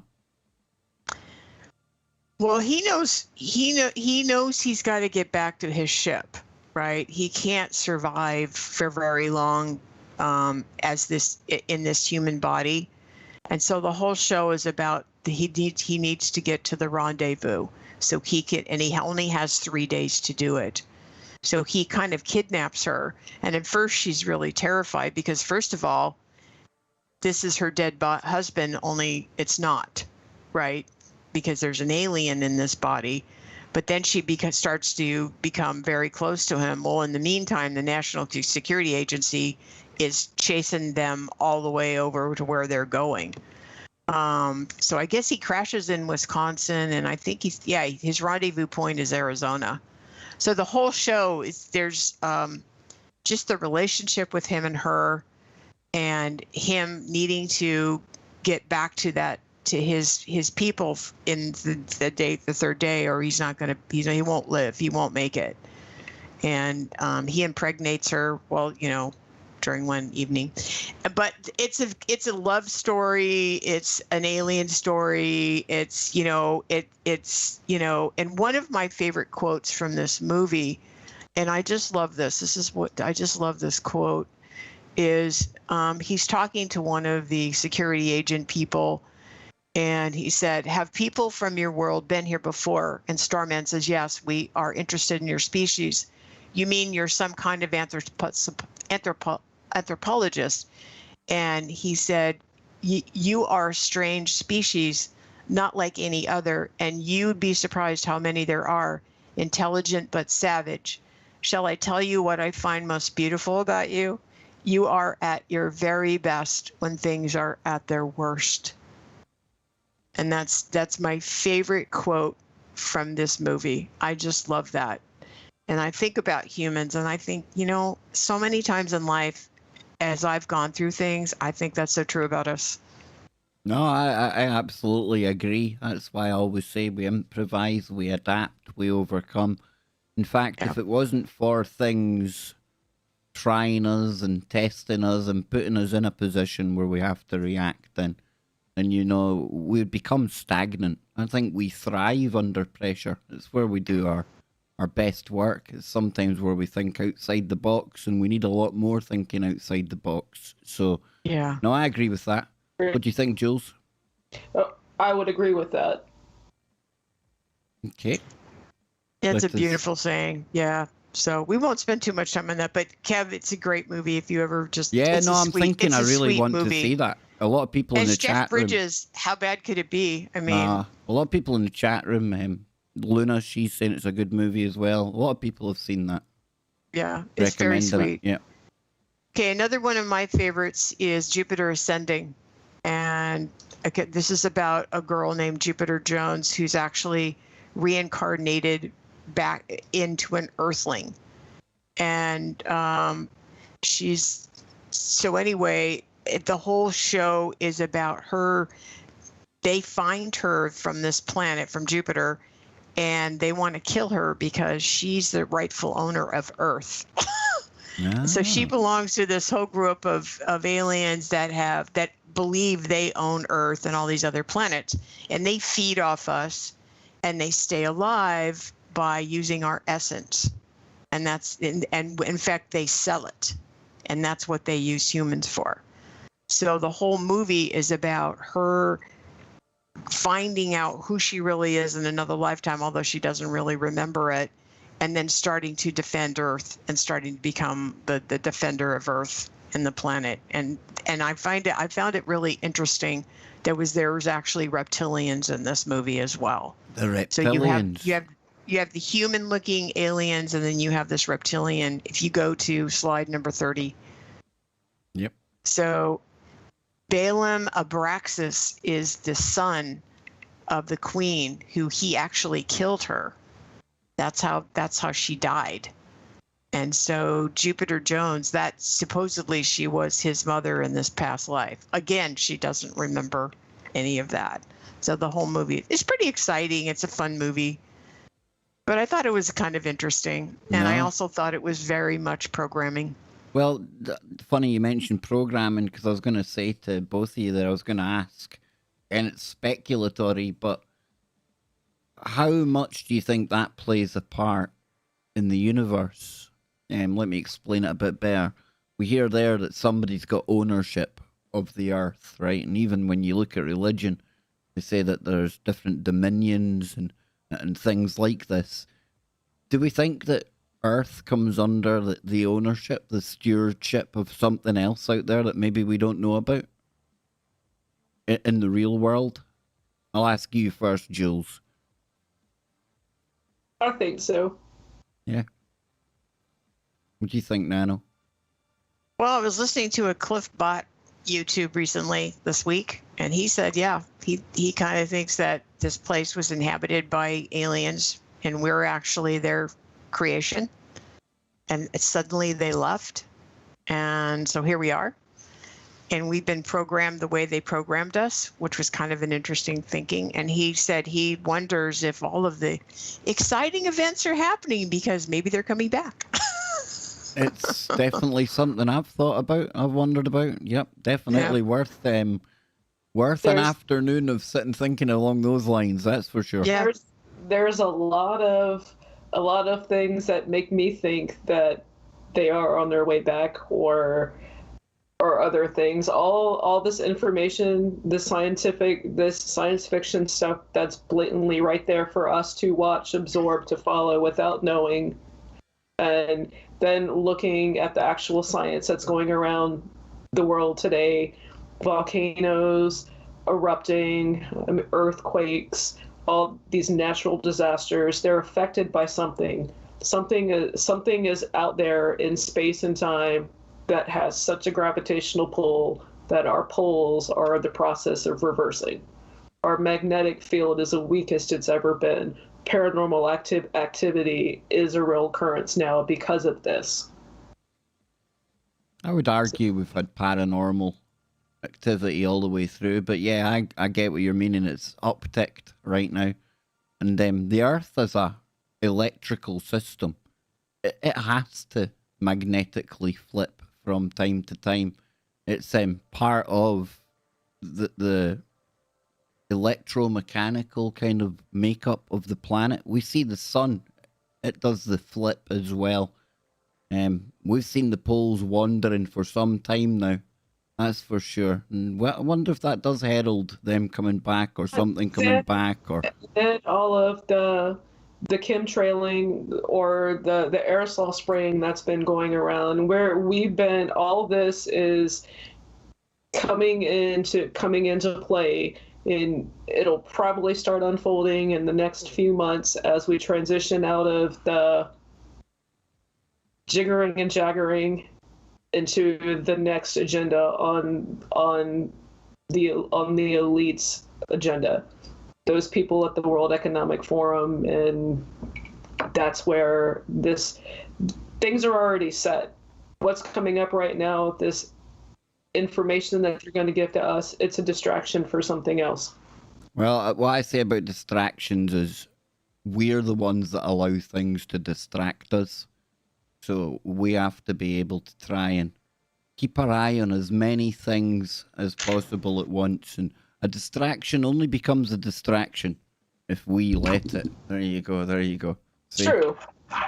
31. Number 31. There we go. John Carter. John Carter. Now, Yep, John Carter. here's a Another one of character. my favorites. And I think personally, this and Jupiter Ascending really brought out some really interesting information. Like there was some hidden information. So if we go to, and I'm just going to focus on the information we got from the Therns. The Therns, which I think I've shared on your show before, these are the race of shape-shifting white beings from the world of Barsoon, which is Mars. So long story short, John Carter actually astral projects to Mars, and Edgar Rice Burroughs wrote the story, and Disney did the movie, and Burroughs put these stories in a magazine as kind of like a noveletta, and at 1912. So this movie came out around 2012, right? Mhm. And it was a celebration of this 100-year celebration. So, but the most important part of the entire movie is the last 15 minutes when Carter has this conversation. And these are quotes from the movie when he has this conversation with the Therns. And this is that dark character, and he's got this sort of insignia thing here, and he says, and this is from what he says to John: "We don't cause the destruction of the world. We feed off of it. We were here before Earth was born. For every host planet, it always plays out the same way. Populations rise, societies divide, wars spread, and worldwide neglected planets fade." And when I heard this, when I was at a movie theater and I heard this, and I thought, oh my goodness. And he shapeshifts into 3 different people, and the YouTube is 4 minutes, and this character shifts into 3 different people. We like the Without- shapeshifters. Just boop, boop, boop. And that's my idea. If ever you were to say what is your idea that's playing the game in the background, the Therns. They That's shapeshift. your number one on Pick. yeah. This is it right here. Or Yeah. they shapeshift. They're in the background. They don't cause the destruction, but they feed off of it, which we all know, right? We've said that to each other millions of times. They've been here forever, and it always plays out the same way. And that's what's so discouraging. It's like, we've got to play this different, right? We got to play this different. But if ever secrets were laid out for you in a 4-minute piece in a huge movie, this was it. Yeah. Right? So that's why it's on my list. It was like, oh my God, talk about secrets being shared. The next one is, of course, Babylon 5. And if you go to slide 35 real quick. Babylon 5 is one that I haven't been able to get into, I must admit. It isn't easy. Go back one more, Kev. There you go. One more. See those spiders? Yeah. Don't those look like the skitters Very in a much. lot of ways? Very much. Yeah. Very. And this is a recurring theme that I've noticed in some sci-fis where it's always these spiders, some kind of form of dark spiders for the dark, the evil aliens. And this is what they look like up close. But they also had ones that look like the kind that crawl on your desk or in your house. And you just visualize. I've never been able to find one picture that shows a human being on its chest while it flies. It's definitely in the show because it's creepy, disgusting, right? It's like, oh my God, because you see this human going, ah, but you can't find any on Google. No, You can't find any. It's gone. It's gone. Yep. So- They erased that. So, Jules, do you think we see this being a common form? The arachnid style, 8-legged insectoid. Is that directors and writers playing on the humans' fear of 8-legged creepies on this planet? Or do you think, again, it could be them showing us exactly what one of the forms may look like and may take the shape of? I think it's a little bit of both. Yeah. I think they definitely are playing on the human psyche and the human emotions and feelings with the arachnids. But I was just wondering, just a random thought that just kind of went through my brain, what if those are like the nanobots, the robotic pets, the things that come out to surveil things prior to a bigger force coming in? Yeah. Kind of like a little scout. Right. We talked about the scouts earlier, right? They were here for 20 years, according to V. Yes. Yeah. Yeah, I like it.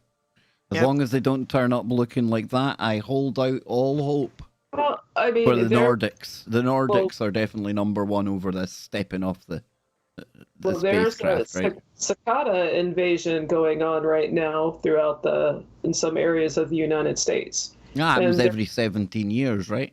Well, the thing that intrigues me with those, it's like I said that the ZT were either yellow or they were white. There was an instance several years ago where one of them found a cicada found its way inside my house. Once it crosses that threshold and it's in my house, I'm protecting myself and my cats. It's fair game. So I stunned it, and I thought it was dead. I took a towel, I hit it, and I stunned it, and I honestly thought it was dead. So I opened up the sliding glass door. I live on the second floor. Over the terrace, I dumped it. And as I dumped this maimed bug over the terrace, it lit up like that, and it was a blue light.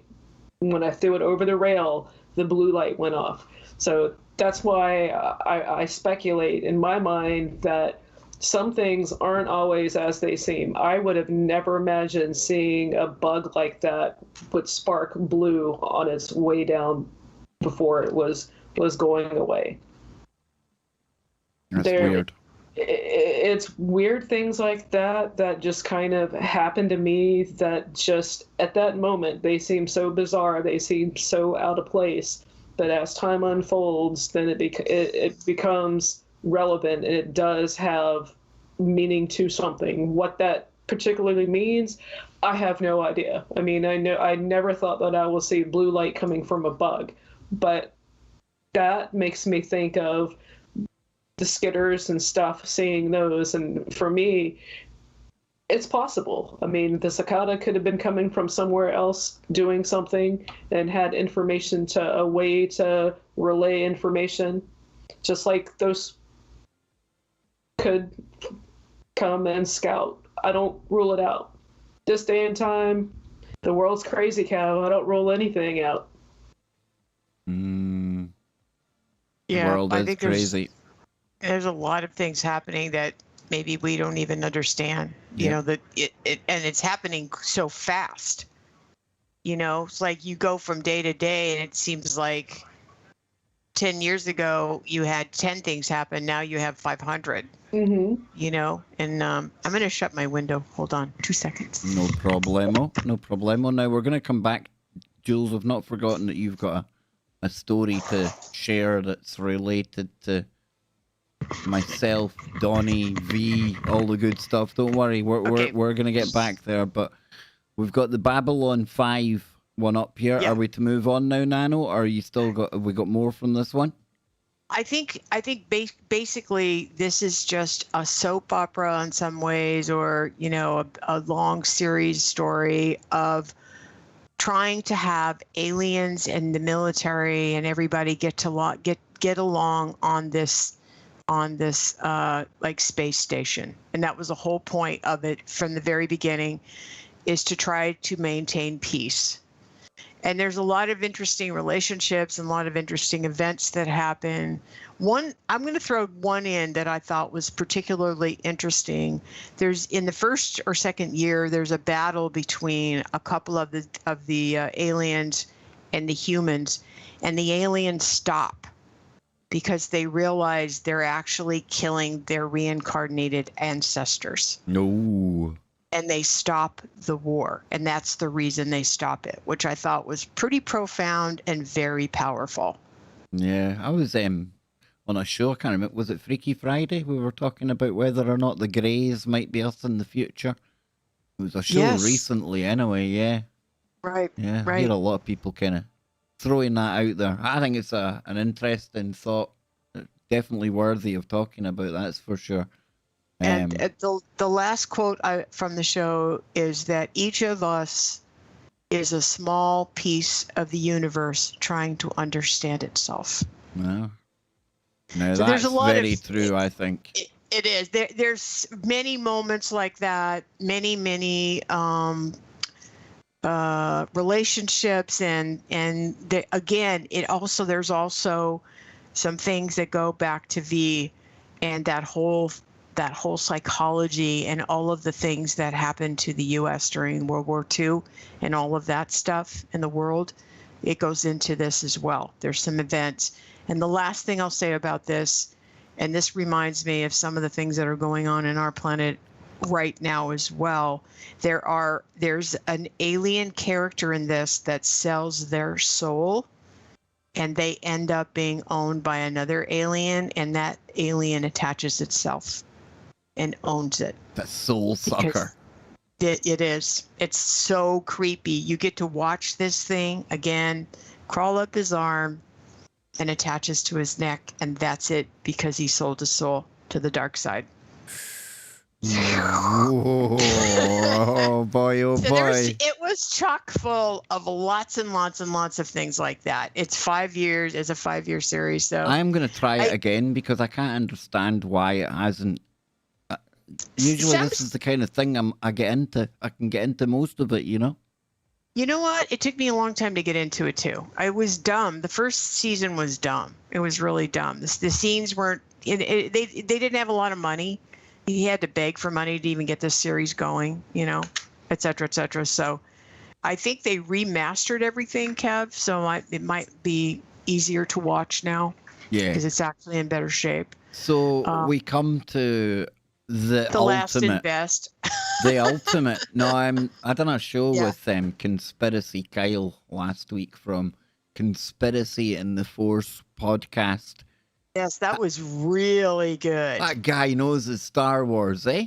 Oh my God. What a lovely guy as well. He zeroed in on something that disturbed me about Star Wars as well, is when Darth Vader as a child is taken from his mother by the Jedi Knights, because Darth is a bit of a victim as well.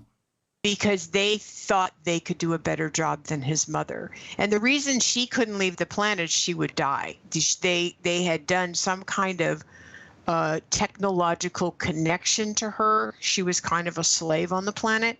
So there was no way they could remove that. It was connected in her body.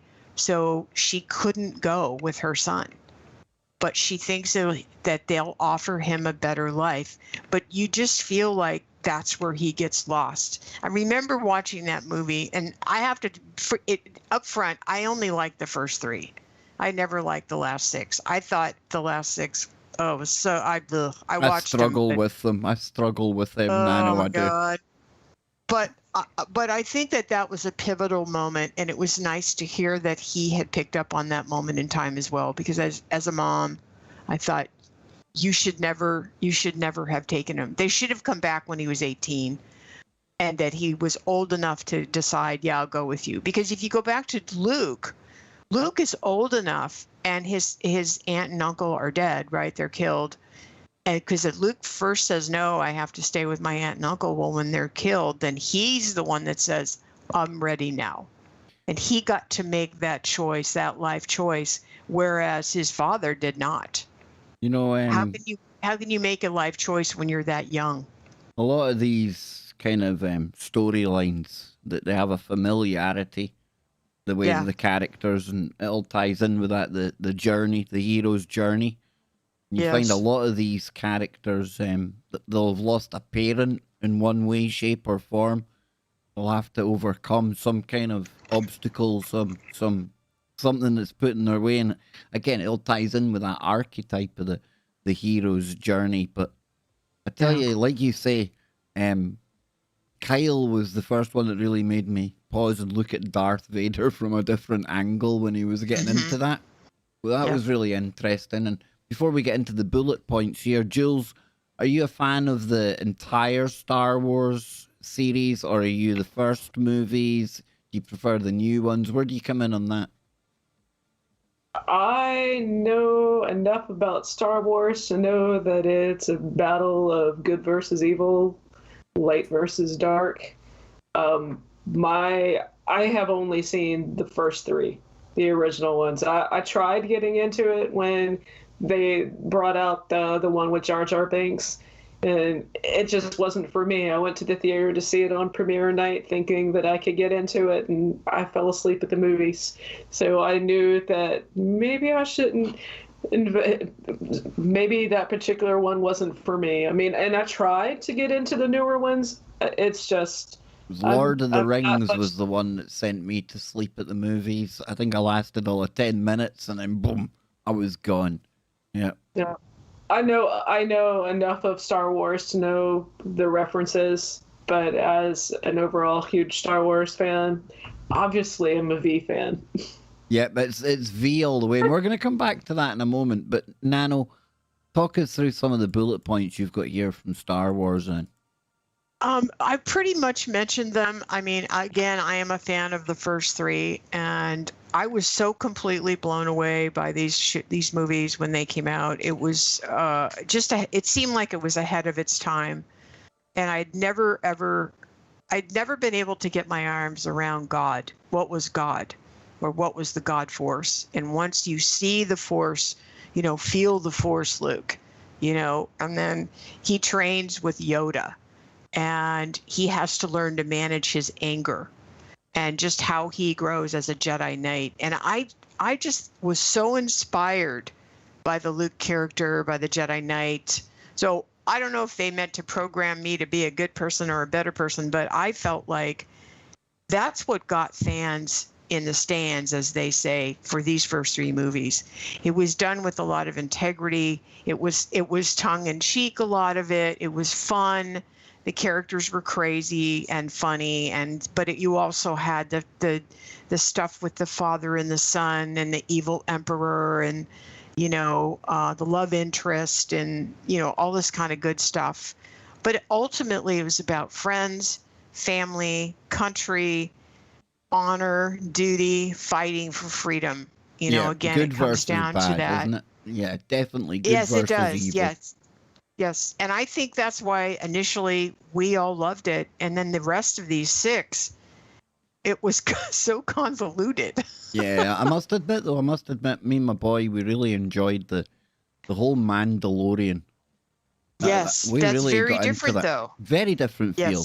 Yes, I love the Mandalorian. I started and crying Grogu, when Luke showed up. Of course, little Grogu. You've got little baby Yoda. Yeah. Anyone that doesn't instantly fall for baby Yoda, do not let them babysit for you. Don't let them around you. Exactly. It's like the ultimate cute test, right? It's like, I'm telling you, it says something about people. If you don't like baby Yoda, dodgy. But no, I'm only joking. I'm only joking, folks. I'm just joking. I'm just having a bit of shtick. But I want to ask both of you now, before we get into some of the deepest woo that I think is ever going to be put out there on the Kev Baker Show with Jules. And by that, I mean this is going to be mind-blowing. I want to ask both of you, since we're here talking about aliens, UFOs, movies, and programming, for the past 4 years, I've been, amongst others, obviously, not just me, I'm not saying it's me, but a lot of people have been talking about the change in attitude that aliens, UFOs, or as we call them now, UAPs, have been getting in the mainstream media. Now, you have both mentioned the fact that in TV shows that they quite openly talk about media programming. We know in the real world it's called programming for a reason. So I have to ask you to speculate now. I come towards Speculation Island. And I'll come to you first, Nano, and I'll ask you, how do you think what is playing out right now with you calling it UFO month at the start of the show and the report that's about to come, how do you feel this plays into either disclosing information or into the programming that we've been getting from the movies over the years? Where do you think it's all going? Well, I think there's many facets. I personally, I sadly and cynically, I don't think we're going to hear anything either we don't know or anything of value. Agreed. I don't think that I'm actually quite shocked, to be honest with you, and confused why this is in the middle of all the rest of the stuff that's going on. I'll just say that. It doesn't make sense. It doesn't match. It doesn't fit. You know, it's like one of these things are not one of these things are not the same. One of these things are not like the others, like that Sesame Street song. The only thing I can say, and I think you've said this on your show before, and maybe I did too, is we had somebody introduce the Space Force when they were in the White House, and this might be an opportunity to get some money for that. And this is all business on the planet. In the meantime, you have three billionaires that are going to be all taking trips out there. Yeah. And Bezos, Elon Musketeer, and I can never remember. Thank you, Branson. So they've got all that going on, right?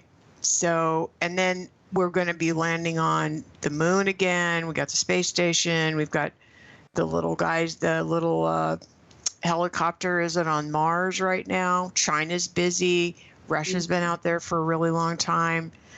The best thing that I've heard about what we're doing, one of the things is, okay, number one, they need more money to do this. Number two, commerce, lots of commerce. The Space Force is to continue the game they're playing here. And number four is to get the people that are hiding this secret, whatever it is, off the hook. It's no longer a secret, and they don't have to pay for it to be a secret anymore. It's off the hook. It's done. So they'll give us enough that they don't have to pay silent money, silence, you people be silent, and then they can just free to do what they want going forward. All of this is done. We don't have to talk about it anymore. We're going to move forward. We'll go do Space Force. We'll go do commerce. We'll go fly out there and do our thing. What do you think, Jules? What's it all leading to in the world of Jules? I like that, though, Nano. I like that. We're similar. I think along the same lines with that. They are not going to tell us anything that we don't already know. We can speculate all we want. There are probably people waiting for something to fall down from the sky and land on the ground, but I think we're all smart enough to know that the majority of strange things that are on this planet don't come from space. They come from underneath the ground. They come from the oceans. I think that maybe they will have to disclose, or they may disclose information of marine life underwater activity that goes on there, because that's the place where people haven't looked. Everybody's focused on space, outer space, but nobody's focused on inner space. But I also see it as a good reason for, we have a threat. We weaponize. We must protect the world. We must generate.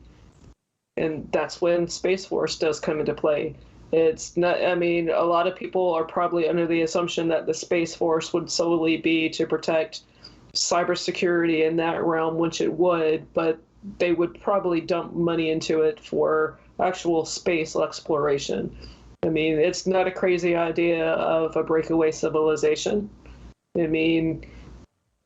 I think that whatever's going to happen is going to happen regardless, but what they're going to tell us is irrelevant to what we already speculate ourselves or what we already know.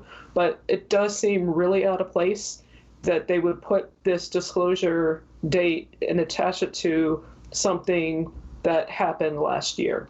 It seems out of place, all this other stuff, and then, by the way, and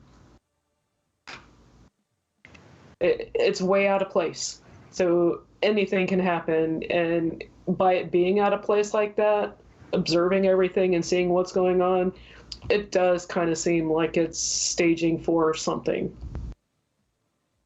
I think it's all kind of comical as well, because even whatever they do tell us, it is though, think about it. 99 times out of 100, the same people that are putting this report together that we're all sitting patiently waiting for are people that if they were talking about anything else, we would all look at each other and go, they're spooks. They lie at the best of times. Everything's for an agenda. So with that in mind, you know, anything that does come out, you know, we mustn't let our confirmation biases blind us just because it might be ticking some of the boxes that we think are real about the aliens or the UFOs. We've got to be on our toes more now than ever, because if they are lining something up, and I've got to believe 4 years of a psyop taking us up to this place where we are right now on the verge of this report, it's not been for nothing. And it hasn't been for the benefit of mankind. That's one thing we can tell historically they don't work towards. So there's agendas afoot, ladies and gentlemen. Always agendas afoot. Yeah. Now I want to come to you, Jules, because you were kind of hinting earlier on, and you spoke to me before the show as well, about how you can relate V, which I can't wait to hear this, to stuff that happens in and around the Kev Baker show verse our sphere of influence that we have over on the disco, the people that are meeting, coming back together right now. And I'm hesitant to say it, but it might tie in with some of the Donnie Kev connections that are going on. And I know Donnie's out there, my brother. Donnie had to go and have not one but 2 heart attacks just to keep up with his Scottish brother over here. Dude, we don't have to be that alike. Just you get well soon, Donnie. But I don't know whether I'm looking forward to hearing this or I'm actually nervous, because there's something, I'll be honest with you, right? And I've said this to Luna, I've said it to Donnie, you've been there as well, Jules. I don't think I'm ever going to remember the events, the scenarios of me and Donnie when we've done things before, shall we say. But that doesn't mean I don't strongly believe that we have done things before. And the reason I say I don't think I'll remember the actual instances because I can't quieten down my mind. My imagination takes over at the best of times. So if I was recalling anything, the voice in the back of my head, Dave would be sitting laughing, going, how do you know you're not making this up as you go along, Baker? So to that end, I am just comfortable with the fact that there's somebody out there called Donnie who does have a recollection of things that me and him done. And people might think this is crazy. What the hell's Kev talking about? You've got to remember the very first time we started speaking to the Australians, and shameless plug here, Evan and Stephen Strong will be back on this Thursday with our alien ancestry. But there was something I had mentioned to Luna. I mentioned it to Mammoth as well. And it was like almost an obstacle between me and Donnie. There was a weirdness. I couldn't put my finger on it.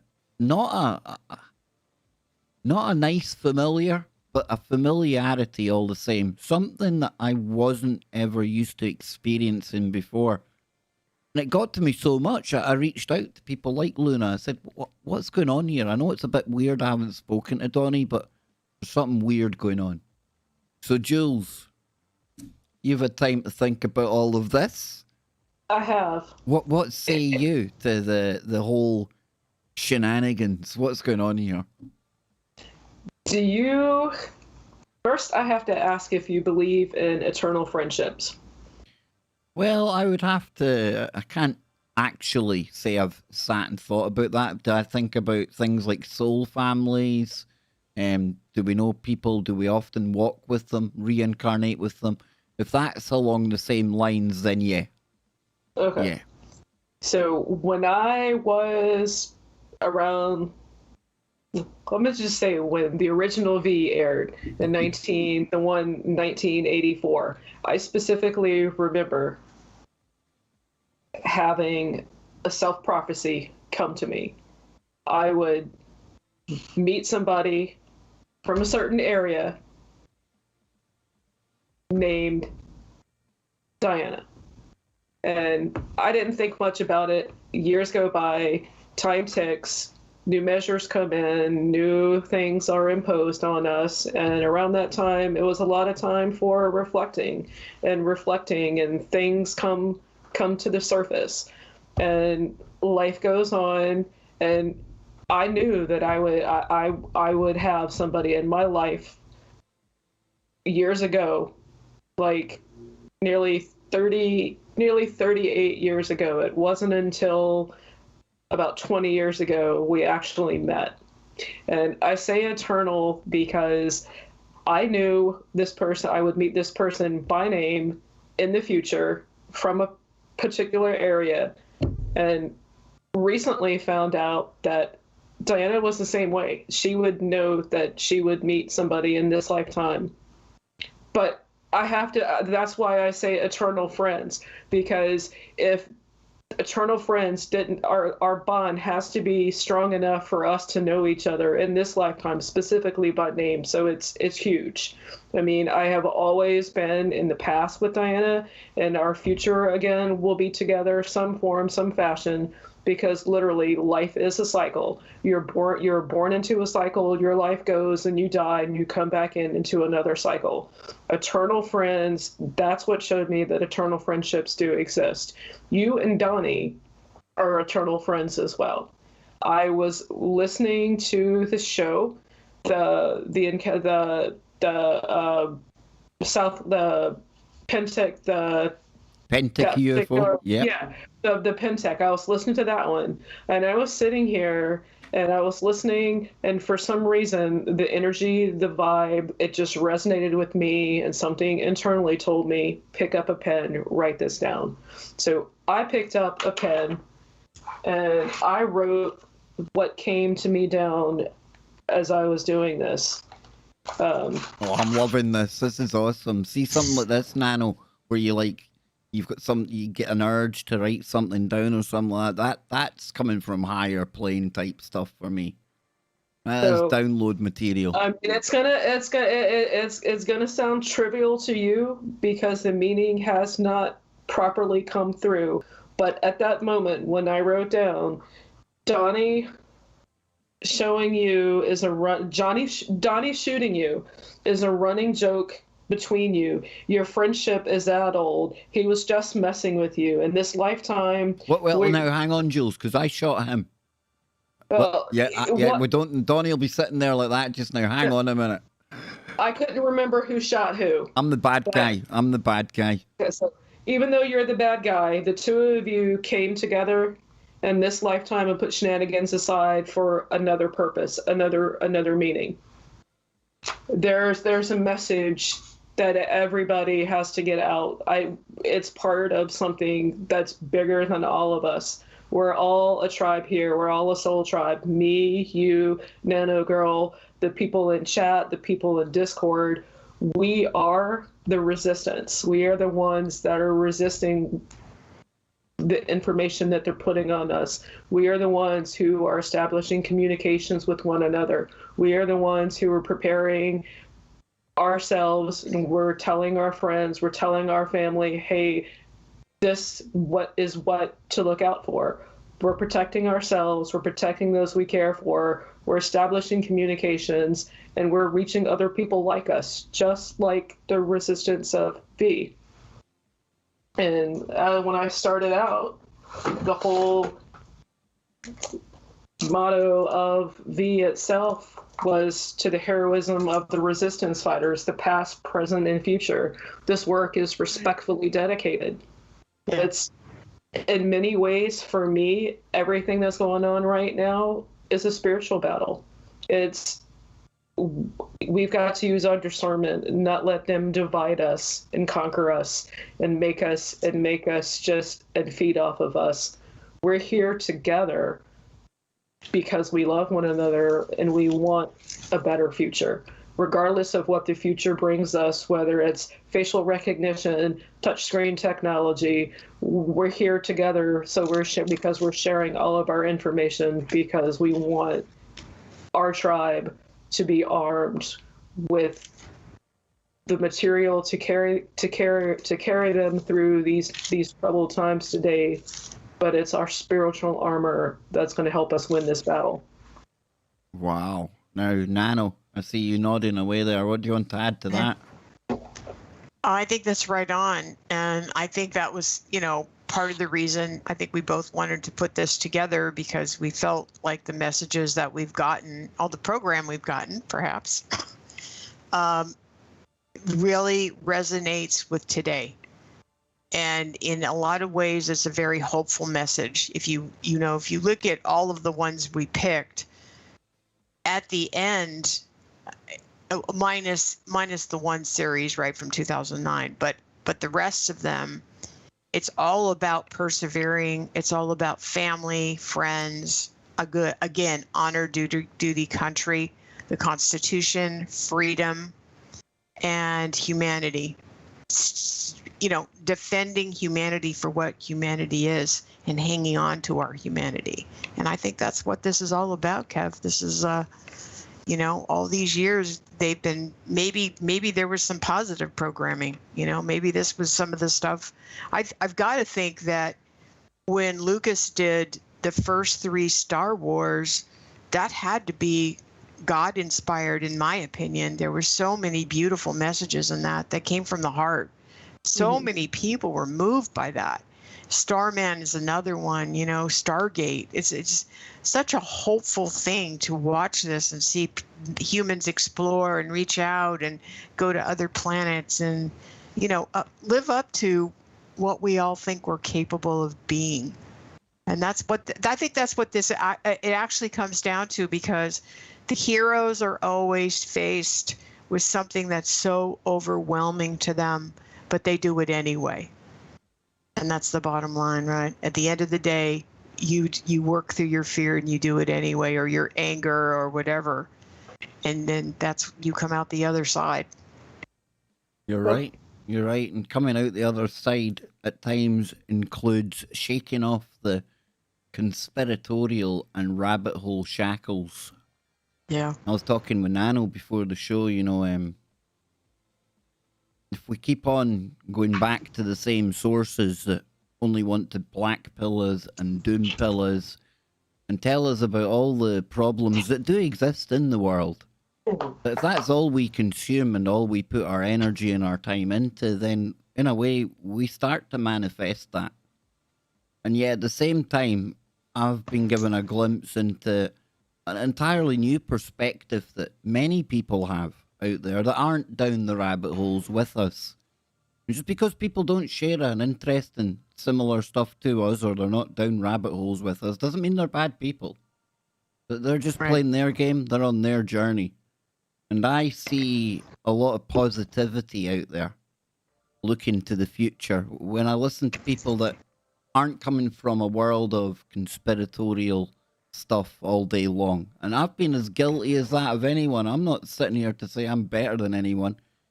But in recent times, I've tried to shift my focus away from the problems that we already know about to look into the positives, look into the future and how we can think better and play the game better.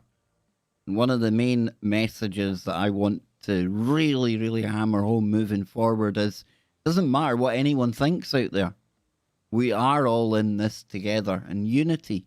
We're all going to have different ideas. We're all going to have different tastes, and that's what makes it great to be human. We are all individual, but on a kind of group level, on a bigger level, we're all in this together. And call it the resistance. I like that. I do like that. It's a kind of good term for us. Call it what you will, but I think what disappoints me most at this time is just how easily we're played off against each other on everything, when more so than ever we need to be coming together despite our differences, because of our differences, because I don't need to look out into space to find a common enemy. Not yet. Doesn't mean they're not on their way.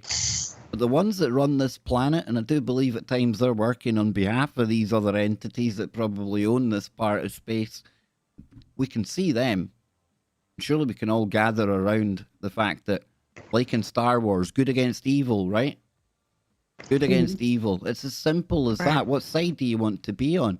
And I look around me and I see a lot of people that might be different to me, but I'd like to think these are all good. I'd like you to think I'm good. And surely we can all agree that the biggest problem we all face is from the few asshats that are steering the douche canoe right now.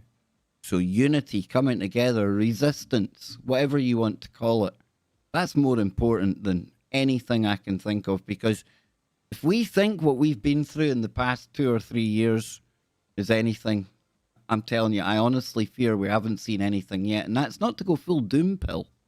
It's not, but it's to be real. We're going through great changes right now. And I tell you something, we're going to get through it a lot better and a lot more successfully if we stick together doing it. And can't think of navigating through all of this craziness right now on my own. And, oh, there's something coming in. Hang on. Moron donated $25 through Super Chat. Buy those beautiful ladies a coffee. Great lurk. Much love, chat. PPP. Ron. Friends, family and love will win in the end. The more you discern and focus on those now, the more obvious. Yeah, it says the more obvious the delusion becomes. And yes, we're all up against a kind of deception, a delusion. And we have to come together. We have to stick together or we all fall apart. How's that? There you go. Yeah, well said. Yeah. Well said. Thanks, Ron. Yeah, thank you so much. Now, those Australians I talked with as well, Jules, they hinted to me that in my past lives, I've always been military, always been a soldier. And that kind of makes me laugh, because if we are some kind of quasi-resistance, even if it's just a state of mind, I think that's quite apt then that I find myself in the digital trenches fighting this new form of warfare, you know? Yeah, no, I agree. I kind of wondered, the one thing I knew this lifetime was that I didn't want to kill anybody. So I think I'd been a soldier in the past.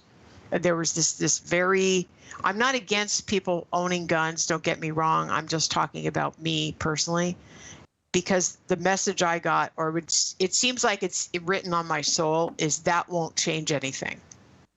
That's just resonated with me. It's like, that won't change anything. So you're right. This is a very different kind of warfare. It's a warfare of consciousness. This is really about consciousness and awakening to who we are and awakening to our strengths, which, again, going back to those movies, and maybe the best example, I think, is Luke, who actually shifts his consciousness completely in the third movie, right? He has the power of the lightsaber, and he has control of his emotions, and he is quite the warrior. And at the end, he does not give in to his hate or his fear, right? He wins in the end against a very mighty dark force, which is the Emperor. Zoop, zoop. My lightsaber noise. Yes, I like my lightsaber noise. We all need a lightsaber. But I think that was it's like he didn't become a more lethal killer. He actually became a more conscious warrior, which is very different. That's a very different kind of warrior. Yeah. Warriors never started fights. They only fought to protect. Exactly. Yep. Exactly. It's not for glory. It's not for power. It's not for self. It's service to others. For good. Do we think, before we wrap this up, do we think there's a chance that there might be entities on their way back here now? Could that be part of what that disclosure type programming is getting us ready for? Are the old ones, as Geordie Rose calls them, or the ancient ones, could they be coming back? Okay, I personally don't know, but I personally think that, here's what I think. I think that the game is, and the reason there's such an intensity on both sides of the street, this is a pivotal time for us to grab our power, stand on our own 2 feet, and be the kind of people like the Luke Skywalker character, that we actually are within our own power. We're no longer ruled by fear. And what was the other word? fear. I'll just use fear. There was another word I had there, but so I personally don't think the urgency that everyone seems to feel is because something's coming. I think something's here. And I think we're already dealing with it right this second. And so the people that want their way, they feel like this is it. They have got to win this. And our urgency is we have got to stand up and face this now. Well, So that's the sense of urgency. There's somebody in the chat room, Reynold Hergenrother. Really ominous. He kind of just said, they never left, Kev. Oh, yeah, there you go. Yes, yeah. Indeed. Yeah. So, Jules, what do you think? Do you think there's any likelihood? Look, I could string together a brilliant narrative right now. You've got Avi Loeb from Harvard. 2017, there was Oumuamua came through. It left a message. We got the message. They knew that there was something coming back. It was almost like the probe, the scout that went out before the ship. And then in 2017, towards the end of the year, shockeroony, Tucker Carlson and the mainstream media go full alien press. We get to the Stars Academy, we get all the Luis Elizondos for 4 years, we get all the build-up on History Channel, Skinwalker Ranch talking about making first contact, big UFO report coming in June. Tell you, I could convince myself easily that they're on their way back, but that's what the human mind can do, right? We take these random data points and we can string them together. Sometimes they're right. Hopefully this time, I'm hoping, Jules, I'm not on the money with that one. Well, I think that some are coming back, but I also think that they're already here, and they have been here for a while. In my mind, in my conspiratorial mind, it just seems like all of the chemtrailing and terraforming that we're doing for someone or something has been going on, and it's getting increasingly obvious that it's been doing it. And they don't call it in other circles. They don't call it chemtrailing. They call it aerosoling, and to help cool down the planet, they've sent all those particles to help. But in the process, has anybody noticed that the sun doesn't seem right? It used to be yellow. The sun's now white. White, yeah. Yes. It's like we are terraforming this planet for something because they're coming back, or they're going to make their presence known. And that's and I wonder if that could tie into the elites trying to get off this planet because they know something we don't know. Everything for me can kind of tie in together. All these states in the United States that are suddenly overnight legalizing and making it recreational cannabis use. It just seemed like overnight that happened. It's like the powers that should not be know something they don't want us to know. So instead of, we'll give them that. They can go to the package store. They can have that. We'll do this. So when it comes, they'll be numb to it. They won't know. Everything is a distraction for something coming. No, to the entity in the chat room, no, this isn't a 17th letter of the alphabet affected channel. So I don't even know where you could mistakenly get that from. So I've never seen your name on the channel before, so probably let you off with that misdemeanor.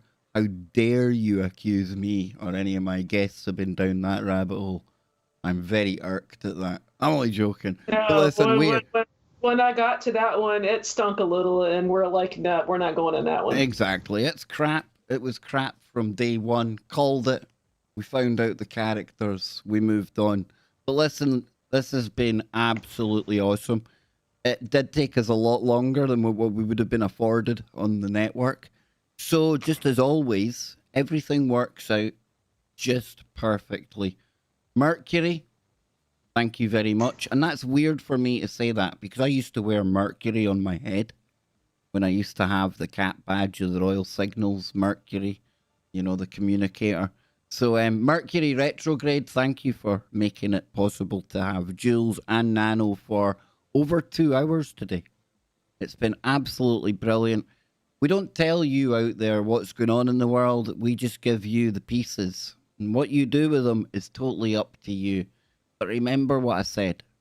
Whatever the topic may be, do not start dividing yourself from people around you. Especially families as well. People think differently from you. That's more reason than ever to sit down and have a conversation. So just come together, form that resistance in your own house first, and then build outwards from there. Meet like-minded people, which you can do over at the KBS Discord. And that doesn't make us any better than any other people. We're on our journey, and it's all kind of come together, and we're sharing moments of the journey together. Again, there's nobody better than anyone in this game. We're all playing a game, but we can all play it a whole lot better if we play it together and we play it wisely. So don't worry about the future. I'll tell you, I'm going to give you a little secret right now. I've had a peek. We win. We win. That's the thing to keep in mind, folks, okay? Yeah. So with that said, any final thoughts? NanoGirl. Kev, thanks for putting this together, helping us put this together. This has been great. This has been awesome. And it was a fun show to do. It was really, really fun. And I got to know Julez better, so that was always a big bonus here. And hopefully it's been a little bit entertaining and enlightening, and like I said, a little bit different. And thanks for going with the flow and letting us share all this with everybody. It's really appreciated. Oh, I like it. There's anything at all that gets people away from looking at the kind of stuff that divides right now, the kind of stuff that can leave us feeling not so good about ourselves when we've sat and listened to 2 or 3 hours of it.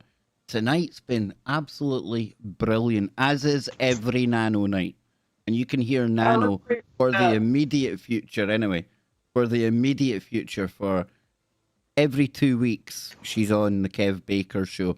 And we're going to try and keep that going for as long as we can. But we may have to shift things up, shuffle things about. But never fear, there's always a NanoGirl near. And the biggest thing I take out of today's show is something that I don't get anything out of. It's listening to Julez earlier on, telling me how great it was getting to know NanoGirl. Because I'll be a bit selfish here, right enough. Without the Kev Baker show, that connection might never have been made. So if that's my role in this crazy game that we're playing, I feel absolutely brilliant. So I'm so glad you two made your connection, and you'll now start to get a glimpse into the wonder that is NanoGirl. Don't be surprised, Julez, if you're having a bad day and Nano randomly messages you. She's got that kind of empathic kind of skill bush telegraph thing going on. So does Julez. Oh, dearie me. It's all starting to come together now. Yes, it is. Well, listen, folks, I've had a blast today. I hope you've all had a blast out there. I'll be back tomorrow with probably the craziest guy in the whole of the rabbit hole. I love him to bits. He's Jimmy Jeans. I don't know where we're going to be going tomorrow. Here, there, everywhere. Live from his new studio, I believe. Yes, indeed. And then on Thursday night, we're going down under.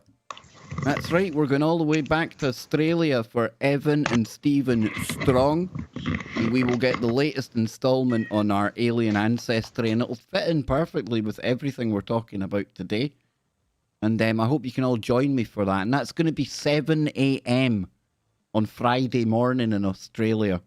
7 a.m. Unfortunately, because of the earliness of the hour, we're not going to be able to have any of the speakers that may be at the next conference that they're putting together, just because it's so early. But like I said to Evan, any chance we get to spend with Evan and Stephen is a bonus. Anything on top of that is just like, wow. So Thursday, if you're in the UK or you're in the US, we'll be going down under. And that's Friday morning, the 18th of June, this coming Friday. It's going to be an absolute barnstormer. It truly is. So, folks, until next time, remember, keep it real, And remember, keep an open mind, or as I like to say, keep your mind open. Keep looking for the woo, but not to the point where your brain turns to black goo. We done a sci-fi show and didn't even mention black goo once. We could have. We could have. Okay. We could do an entire episode on programs that feature black goo, right? Yes. Yes, we could.